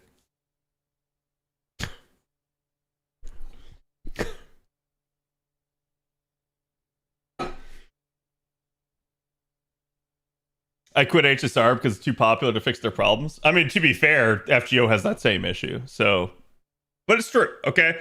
FGO is really generous with how much currency it gives out, but FGO's rates are bad. Always have been. Okay, that's it's always been like the expressly understood thing about FGO. And it's because FGO could get away with it. If FGO couldn't get away with it, they would have had to have like yeah, they've given more bells and whistles for us over the years. They would have had to have given way more if FGO wasn't popular. Okay? Same thing if you look at a lot of these other games. Like Azure Lane, super nice. How does Azure Lane make its money then? If you look at Genshin Impact, if you look at really any MiHoYo game, to me, they're not generous at all. Like, I've seen people try to claim they are, and I laugh because people have accused me of, like, not knowing because he hasn't played gacha games. I'm like, I've played more than you think I have. And let me tell you, I can spot a, like, an absolutely stingy Scrooge-ass McDuck game when I see one. And that is definitely one. So it's like, to me, why are they that way? Because they can. Because they are the inverse of this. They are popular, therefore the generosity is down. It's that simple. Don't overthink it. If a gacha game is not doing well, what does it do to try to attract new players? Starts giving out more rewards and it starts advertising it. It also starts like upping the sex appeal of the game. More annoying ass ads, yep.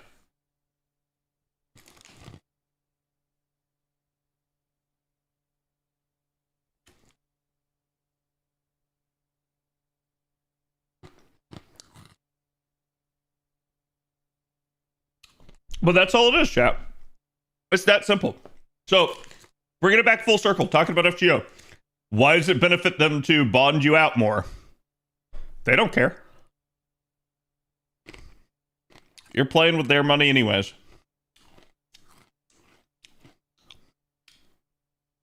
FGO is betting that you will keep rolling. And this is actually, to me, the biggest issue that FGO has. Because I'm going to be honest with you guys. If you go look at the servants throughout the years, okay? Let me see if I can get a servant list. Okay. Your first couple servants added into the game are a blend of nostalgia and new and interesting designs. Okay? Then they start getting to the point where it's like, okay, we're no longer here at release. We're having to like head into the new era. What do we got to do? We're going to keep things interesting. We're going to keep it in the Fate brand, but we're also going to start to up the actual, and it's funny because all of those were actually release units. So I think it's like right here is the actual first start. But like all of a sudden you get here, you're not at the release units, and boom, what do? They give you a heavy hitter with Tamamo. They give you Drake, another one that's like, oh hey man, that's gonna be a really interesting one. They give you the ever popular Gouda Gouda. They give you Shisho, which is definitely sex appeal, and we all knew was coming because she was advertised with FGO's original trailer. So like, you can see they immediately start double whamming you with nostalgia for Fate and sex appeal. And that's how FGO took off. That's how it got super popular. Now, I'm not going to say this isn't the case throughout time. There's definitely stuff, and this thing can be in the eye of the beholder. But I do feel like, for instance, back in the past, a lot of their, like, quote-unquote newer designs were not like, hey, how would a character that is Shisho actually look? This is, hey, how would a character that is Shisho, we know she's going to wield gay ball, so we'll give her that. And then how do we make her appealing? Put her in a skin-tight outfit like Ku. But then we're going to add some like straps and stuff to it so it looks like it's bondage.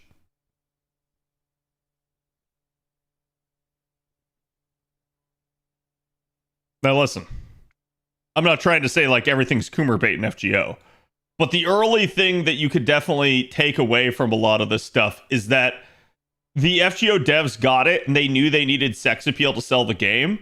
Whereas nowadays, to me, it feels like we really only get sex appeal most of the time with summer units. It really does feel like that. I can definitely point to some other units and be like, hey, here's an instance where it's not. But it does feel like they've tried to go way more with like, things are kind of being designed the way they should look. Like King Tut, for instance, and stuff. Less anime and more, hey, we're trying to make this actually look Egyptian. And that's fine. I don't really have an issue with it, but it does result in some hits and some misses.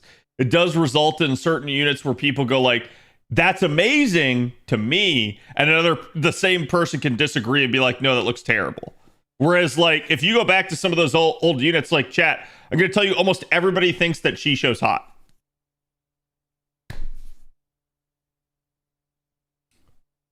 Bashown is an easy skip. Yeah, Bashown's another great example of this. I don't think she's bad, right? Like, they tried to at least give her a huge rack, and you can tell it's like the Dragon Maid artist that did these. But like, ultimately, this design is just kind of weird, and it doesn't really feel like it's too overall appealing. But I could also say that some of this is tempered by the actual units like Kit.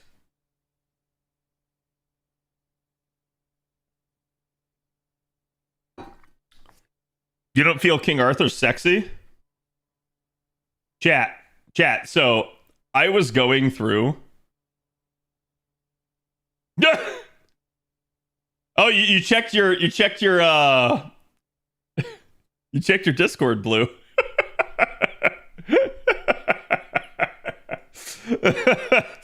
So I was going through my my photos early because I gotta clean my stuff out. My phone is like super full. I gotta get all my vacation folders out, like catalog them and stuff. So I was going through a bunch of my old stuff, cleaning out just some bad photos that I could. And I like started at the back and I'm like coming forward and I get to like 2017. I sent this to Bob chat. Do you know how I know when I got into FGO?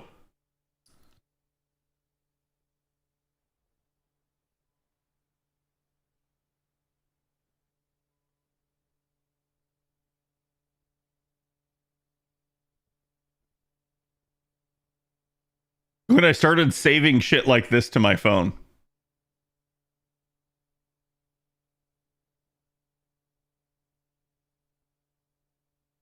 I told Bob, prior to this, the first ever FGO artwork I saved to my phone is actually Lulter's Final Ascension. I had no idea that's who it was. Save that to my phone. And then this would have been just after Camelot happened on JP. And I saw this and I was like, who is that? Wait, they made an older Artoria? Oh, damn, people are drawing her?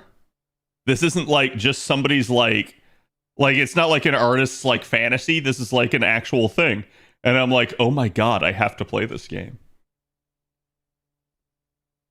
And it's just, it's so hilarious to me that like just looking back through my photos, they tell that story.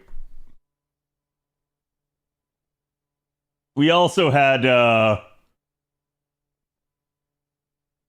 I posted these in CAD chat. You guys can go see some of the rest of them, but some of my early account photos. But I'll show this one to you guys on stream. This is the first month of me playing the game. So if anybody ever doubts me, I can straight up tell you it was all true. I've told you guys this story many times before. I YOLO'd Salter off of a ticket, and I got Okita as my first SSR in the in NA's first Guda Guda. Little baby cat account. It makes me want to do it again, chat.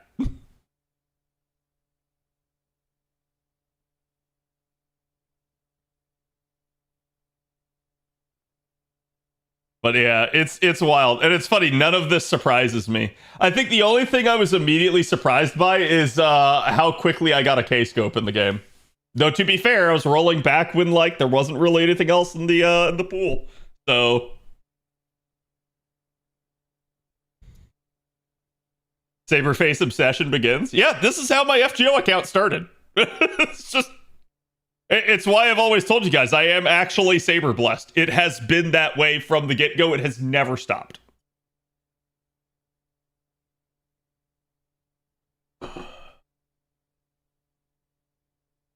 I do not miss the days when I didn't have cats. Understandable. Annington starter account? I probably will. Part of me, I want to like start probably before anniversary. Like we may start like this week as soon as it depends. Like because I got the tower event tomorrow, we got to roll, so it may be like next week or something. Like basically, when I start getting bored from the tower event, there's not much else to do in the interim until Annie. I may start the new account with you guys. Why? Because I don't want the benefit of a start dash campaign. I want to make it as painful as possible on myself.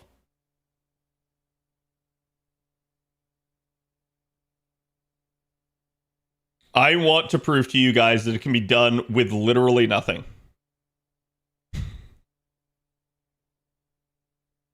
Is it going to be free to play? Yeah. Yep.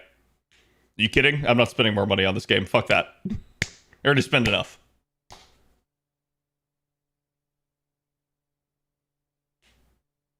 Having it be free to play would be nice to have alongside your new player guide. Honestly, this is something I think a lot of chat forgets. When I first started the game, here, chat, at this point, my account is still free to play. It remained free to play. Can anyone remember who the first servant that caused me to spend money was?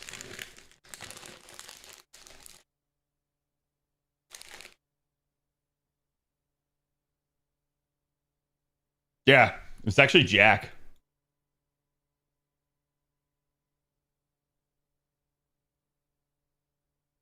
And that was like November, December. I think it was late November was when the Christmas event came out.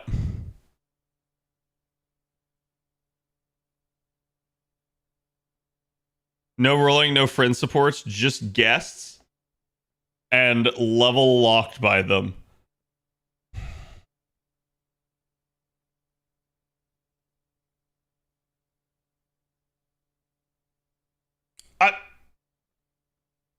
No gotcha? That would basically turn into a MASH solo for everything.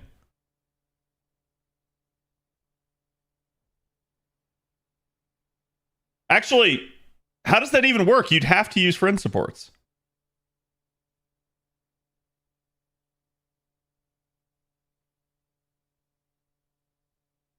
Like I guess you'd have MASH, you'd have Caster Coup.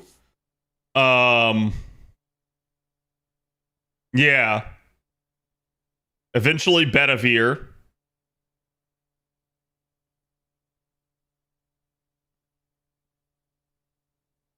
You can get the free ones and the free event ones. That just sounds painful. Like, don't get me wrong, there's a challenge there, right? I think the game is challenging enough without imposing something like that on yourself. That's the one reason why I've always, like, I understand people do like 3-star only and stuff challenge runs, and I'm like, I get it, but also the average player is not limited to that.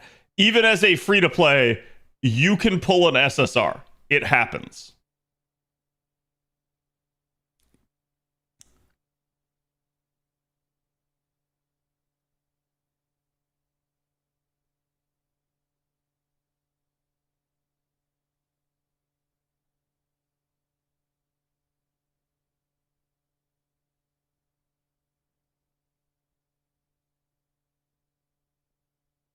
Isn't there someone on YouTube doing a run like that? That's what chat was saying.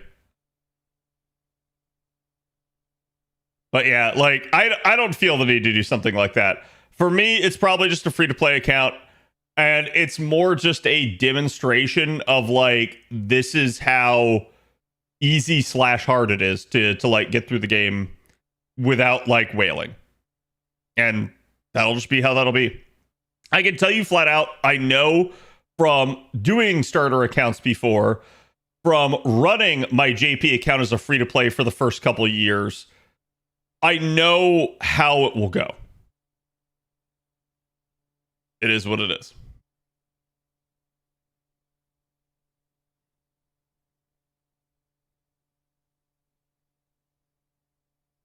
How about one story at the end of a chapter? What do you mean?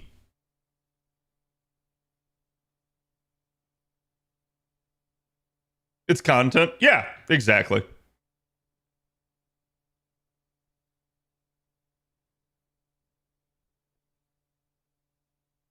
I want to see how they handle Camelot. Camelot.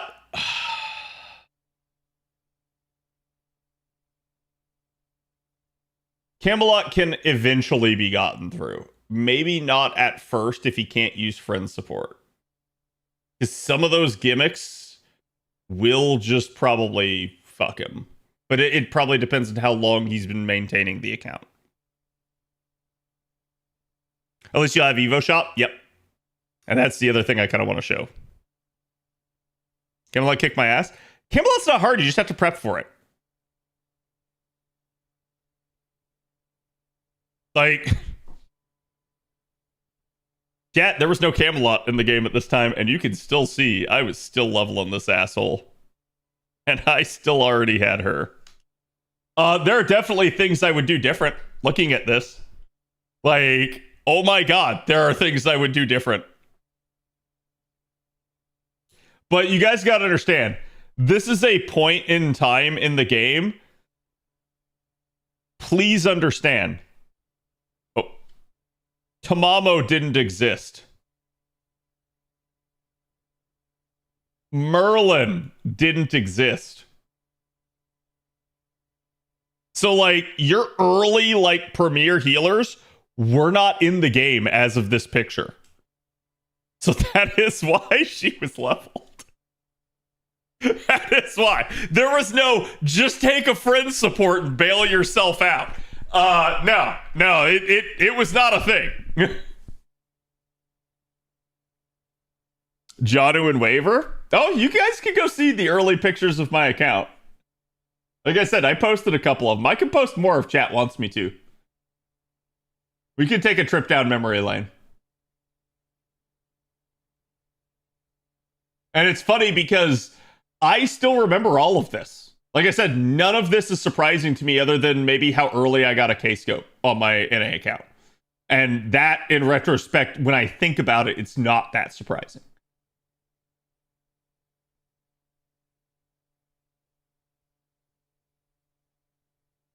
Ozzy and Gawain. Ozzy's actually not that bad. Gawain is kind of ass unless you're prepped for it. And actually, I think it maybe depends. Like, again, like, if you could use friend support, this is less of an issue. But, like, the Mordred fight's actually really annoying in Camelot. Everyone forgets about it. Mordred charges her in P every time. Every turn. So if you don't have, like, something for that, you gonna die.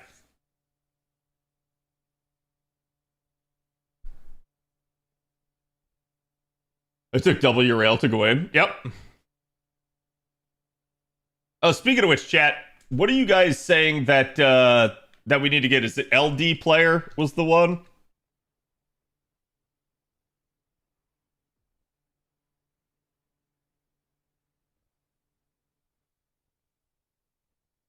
Because like I said, back when I did all this stuff a couple years back, I used like Nox, I used BlueStacks.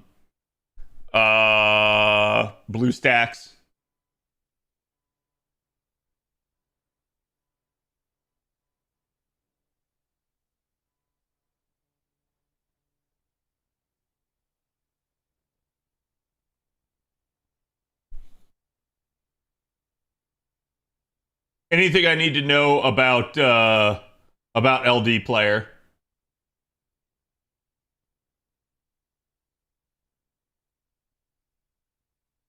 Mordred had me fiending for a week. Yep.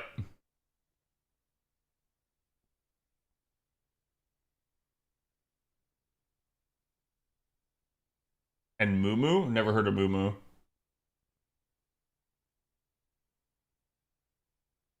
Mordred, I use friend support, Squirtoria. Okay, you gotta understand. When Mordred first came out, there was no Squirtoria.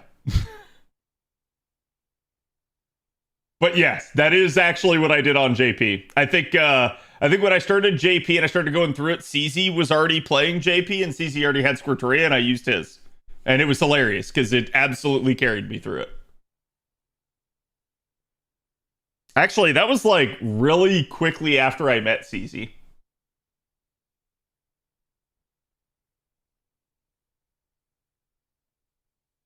Honestly, the toughest boss fight in the story is flipping Demeter. Demeter's not bad if you prepare for her. Like, each one of them are that way. It's just, do you prepare for them?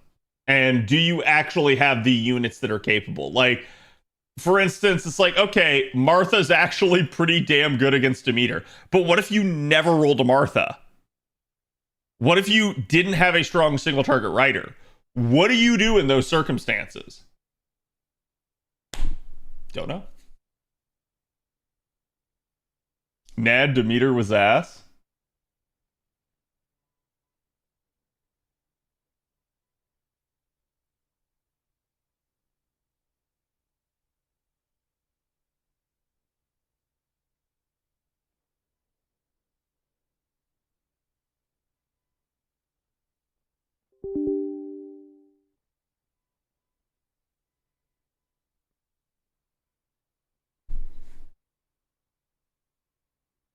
I'm letting chat walk me through this at this point.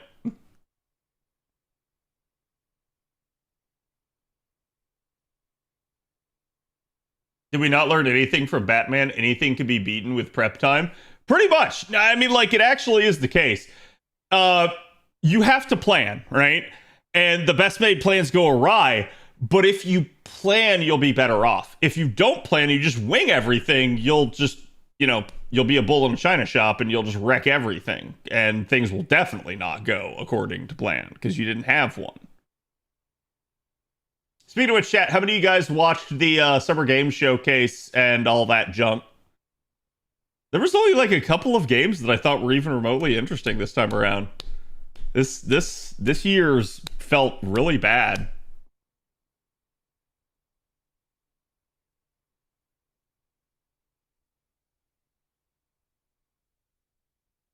Even the Cerberus fight was harder than Demeter? I mean, I wouldn't go there.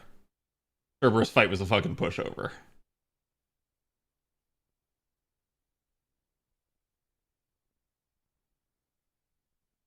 Outer Worlds 2 looks way better than the first.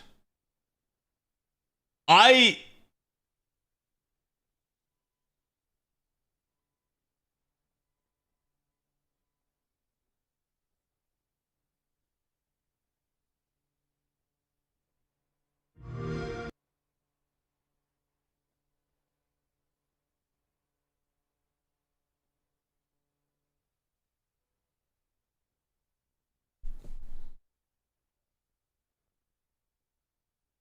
don't care how good it looks, chat. I ain't buying it.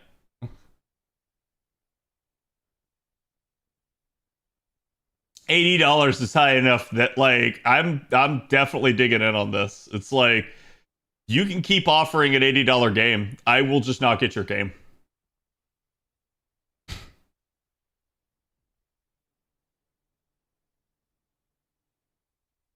We can Streamlab on an Xbox handle. Okay. Wait for reviews and sales. Yeah, I'm gonna go so far as to say this, chat. I told this to Andre at lunch. I've pirated anime for years because for the early part of anime, kind of coming over here to the West, that was really the only way to get it. Okay. Then anime kind of went legit through Crunchyroll and stuff, and I signed up for Crunchyroll and I paid for it, and it was fucking awful, and I quit it because literally piracy was better than Crunchyroll. And I want to be clear here, I'm not saying that piracy had more options than Crunchyroll did. Of course it did. Piracy literally had a better surface than Crunchyroll did. Crunchyroll servers were the most ass thing I've ever seen. Okay? When it comes to video games, I don't think I've ever really pirated a video game. I think early on, with things like visual novels and stuff, oh, hey, it's not available. It's yeah, it's another thing where it's maybe you had to do it, something like that. Honestly, the only time I can remember actually pirating a video game was I pirated technically the first Knights of the Old Republic, because I never played it on launch. Then I went back to play it at one point, and when I went back to play it, all it was really available on was the original console. I think it was Xbox that it came out on, and I was I don't really want to go back and play on that. This was years later, and I was I'd rather just play this on my PC. So I ended up going out and getting it because it wasn't on Steam or anything at that time, and I did, and I enjoyed it, and I thought it was great. And since then, I've actually purchased the game.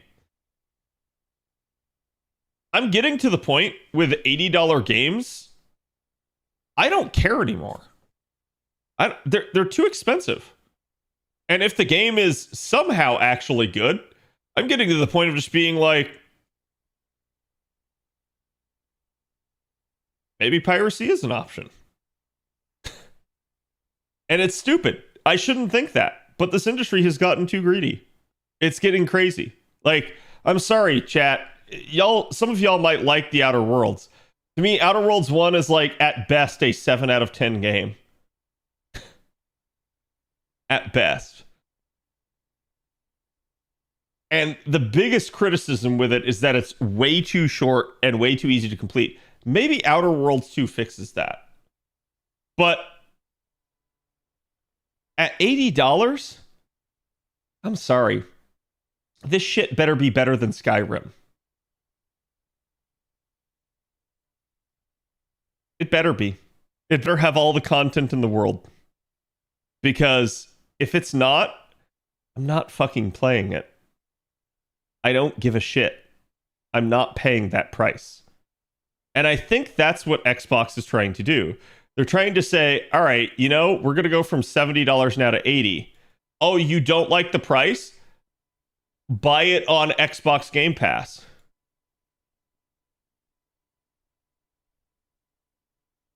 And then become our pay pig as you're shackled to us by paying us our subscription. Then you don't own the game. You can't mod the game. You basically lose it if you ever stop paying us. And it's like, no. I'm not going to pay $80, nor am I going to pay you a $15 sub. I will either wait until this thing is a dumpster bin deal, or I will straight up just not play. It's that simple. And Xbox is going to learn that the hard way, unfortunately. And I feel bad for Obsidian, because Obsidian, after Avowed, probably needs this to be a good game. And it will not be. It will not sell well, chat. Not at $80. This is probably the stupidest priced game I have seen on the market to date. That's the only reason why I'm like giving you guys this little bit of a rant here. It's like, I cannot fathom what idiot thought this was a good idea. Other than it is a pure greed standpoint, and it's all part of their marketing strategy to try to force you into their subscription service. They're unaware that gamers don't have to pay $80. They don't have to pay their subscription service per month. There's a third option. The only way to win is not to play. And that's what they're forcing people towards.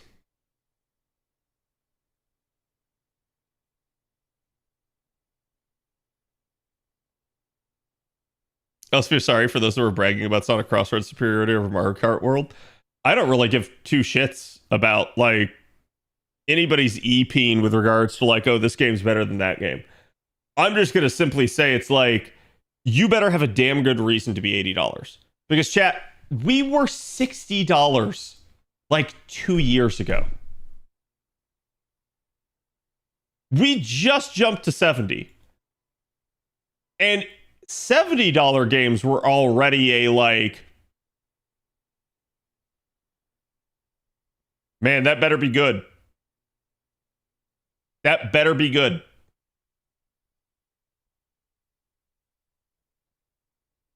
I don't mind paying the price that a game is worth. I really don't. And I have paid more than this for a game. I don't like the precedence. I don't like the standard that it's trying to set. I don't like the tactics that they're trying to employ. I will not support Microsoft. I think Microsoft is the worst thing to happen to gaming in a long time. And I say that full well aware of how scummy Nintendo is and how bad Sony has been. I don't care anymore. I straight up think they're all bad, but I think Microsoft is the worst of them. Microsoft talks a big talk. They say all the things that you want to think they're saying. They say everything to try to get you to understand that they're the good guy. And then they pull shit like this. Like, I'm going to be real with y'all. I don't put this on Phil Spencer. Phil Spencer comes out and he talks a good talk. You guys just need to understand, you can't trust Phil Spencer. You can't trust any talking head at Xbox because that's all they are. They're a mouthpiece. They are literally a figurehead. And the people that actually make the decisions will override them every time. So when they tell you, it's like Nasu, right, chat? Nasu tells you there's no more beasts coming. But you know Nasu's full of shit. And you know Nasu's lying. But Nasu's lying for your benefit. Nasu's lying to keep a secret so that he can surprise you. Xbox is lying so that they can deceive you. Xbox is lying so that they can defraud you. That is really all it is. It is not a, I'm doing this for your benefit. It's a, I'm doing this for your benefit. They'll say what you want to hear, but it's all for them.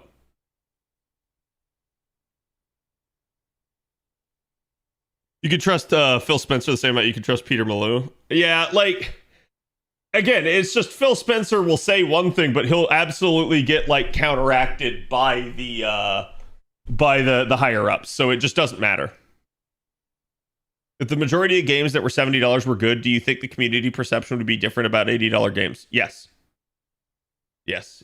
But see, when we say good, what constitutes good? What makes a game good? Chat. Good is in the eye of the beholder. But I can tell you one thing here. Good is a price point.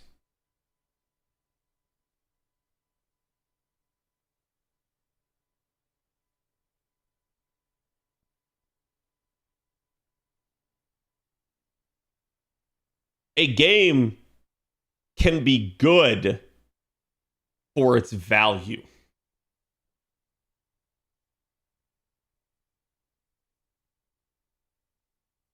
And an example I can give you of something like this is, we just got the Oblivion remake. Priced at $50. It's a full HD remake that uses the power of Unreal 5 as its graphic engine. But it is otherwise the same game with some minor additions added to it. That's it. And it's $50. But there's tons of hours there. They've completely like reshaped the visuals and provided a little bit of extra gameplay in it with it. That's good value to some people, right? To other people's maybe not. But at least to me, I could say that had good value. That was a worthy purchase. It was priced right. What if this decision from Microsoft happened 2 weeks ago? Happened 2 months ago? Happened 2 years ago? What if the Oblivion remake came out and it was $80? What if it was $70? Would either of those be good price points? No. No, they wouldn't be. And that's the understanding of this. It's your game has to be good for what it's priced at. And you see this with indies offering games at $30, $40, and $50 compared to the industry standard 70 and now trying to head towards 80. And you realize that's what makes them good. Because they have less cost, they have less expectations attached to them. You just have more fun. But the higher the cost of a game, the more expectations come with that cost. I better be able to get my money's worth, is the mentality that every player has. And devs can get absolutely bent over us having that mentality. It is the truth. It's not their money at the end of the day that's coming out of their wallet. They're getting paid to make it. Who's actually paying for it, though, is us. So we have every right to have that stance. And that stance is, again, we're not going to pay for something that doesn't have the value. If it actually has replayability, if it actually has length of campaign, if it actually has polish and panache to it, people are going to enjoy it. But there is a price point at which people won't view it as enough, or a price point where people will feel like not only did they get their money's worth, but that this was highway robbery that they got away with. They feel like they got the steal of the century because you could have charged them more to play that game. And it's really all it is. Like, I am somewhat annoyed that the Switch 2 has a worse battery than the OLED. That sounds hilarious. I'm sorry. It's just, at the end of the day, this is the sticking point for everything. Nintendo talked about how they're going to price games where they feel like they should be priced, based off of, like, the development point of the game. But do you know what, chat? I'm here to tell you this, because gamers everywhere need to hear this. They don't get to set the price point. You do. You're the consumer. You are demand. They are supply. Here's the great part. In a digital era in which they don't own all the digital airways, they don't control supply. So you have all the power, not them. You have demand to an inexhaustible supply. In fact, that's one of the reasons they want you on Xbox Game Pass. You keep paying them money, so therefore your demand is artificial and constant, and meanwhile, they can take the supply away. Xbox Game Pass is a scam designed to literally control players into thinking, oh, I'm getting this great deal. Meanwhile, it allows them to pull games out at will and not provide you with actual value, while meanwhile keeping you there and holding you hostage. But with Steam, with any other online marketplace, you have all the power, chat. You can choose whether or not to buy. You can choose to be patient. You can choose to wait and say, I'll get it later. I'll watch someone else play it for now. Nah, I'm good. I don't need it. Do you guys remember the what was it? Was it who had the phrase power to the players? Was it GameStop? That really does ring true. It is the players that have all the power. It is the players that dictate the perception of a game. It is the players that dictate its sales and its profitability. Therefore, it is the developers that are beholden to us. They should be making games that we want, priced at prices that we are willing to pay. And this is why I say this, chat. It's you that needs to hear this. They think they can get away with this. They think they can do this to you. It's your job to say no. For every person that buys this, you condone this. You literally basically are the one telling them, keep doing this. I'll pay more. And it won't be long until we're at $90 games. And then 100. Just like they want. And it won't stop there. The idea here is they're always going to go for it. It's your job to slow them down as much as possible. They just got to 70. Don't let them get greedy again. This is bullshit. And you know it. They're making record-breaking profits in every sector. It is ridiculous. They can take the L. You don't need to keep taking it. That's why GOG is awesome to DRM. Yeah, I don't really care. Use GOG, use Steam, use Epic if you want. Just stop buying and paying for shit that you don't think you need to. Be patient. Don't be impulsive. Don't give in. That's the thing that gamers need to hear. Gamers are too willful and not willful enough at the same time. You want your voice heard? This is how you make it heard. Just tell them, hey, when they're like, why didn't you buy Outer Worlds? Oh, I thought the game was good. It was the price that was bad. That simple. That's all you got to tell them. Did you play Expedition 33? I have it. I've played all of 3 hours of it. Sadly, Nintendo fanboys conditioned Nintendo and bought Mario Kart World at $80. It is what it is. I think a lot of people probably got the bundle. But still, I'm gonna say let them get away with it. And chat. Let's be honest. Can I get a show of hands? How many of y'all in chat bought the Switch 2? I'm not trying to like bully you. I just actually want to know.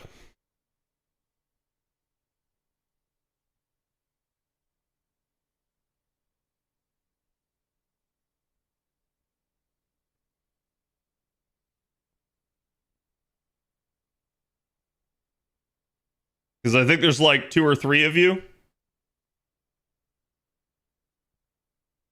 I want to play GameCube games good? Yeah.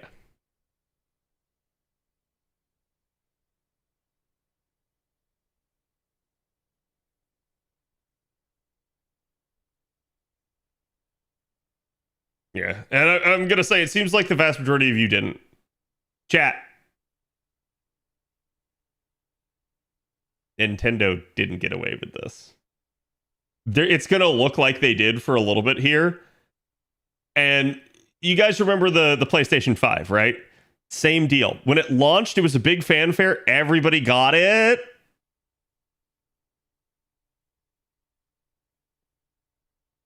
People didn't really buy PlayStation 5s in the end. Same thing's going to happen with Switch 2. Unless they actually like start really like pushing exclusives to the Switch 2, people aren't going to buy it.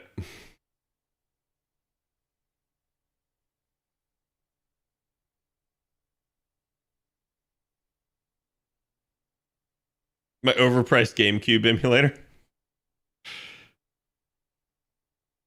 We could not freaking find one for almost a year. Fake news, to be honest. Yeah, but that's all I'm trying to say. Like, the perception is that like, oh my god, everybody got the Switch 2. No, from talking with people, chat, very few people got the Switch 2.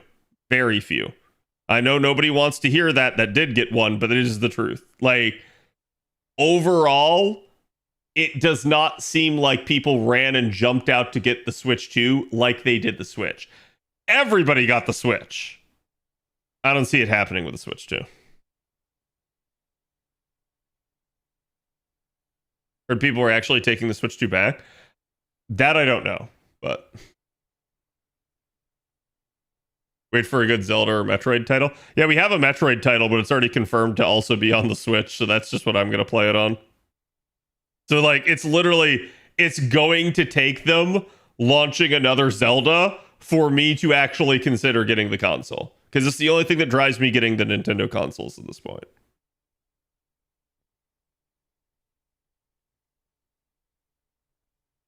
I was at my local GameStop earlier and they said they didn't sell out for nearly 3 days. Yeah. And that wouldn't surprise me. And I'm dead serious. Like, I think supply probably exceeded demand in some ways. But they're also going to gauge the demand and see and let that dictate production. So.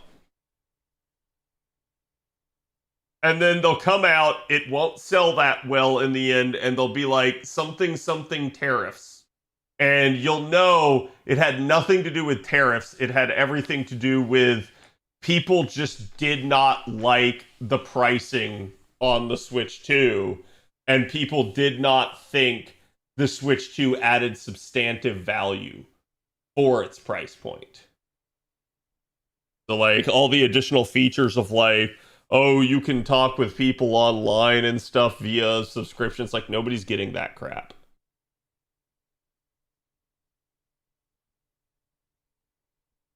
I got my Switch as a graduation gift from a friend more like a year after it launched. Yeah. Anyways, chat. Hope you guys had a fun one. Today was a good discussion day. Tomorrow we have rolling for Medusa. We'll also start the tower. The rest of the week's going to be a little bit more open. Not sure how that's going to go. So stay tuned for that. Like I said, I'm definitely looking to maybe start the new account. Should be a fun and interesting thing.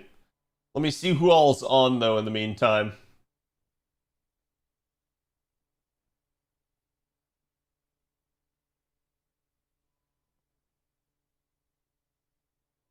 Let me send you guys over to Mr. Sideswipe. He's on. He gave me a raid the other day. And I will see you guys for the next one. Go side my love. Have a good evening. And if you plan to roll tomorrow, may the quirks be with you.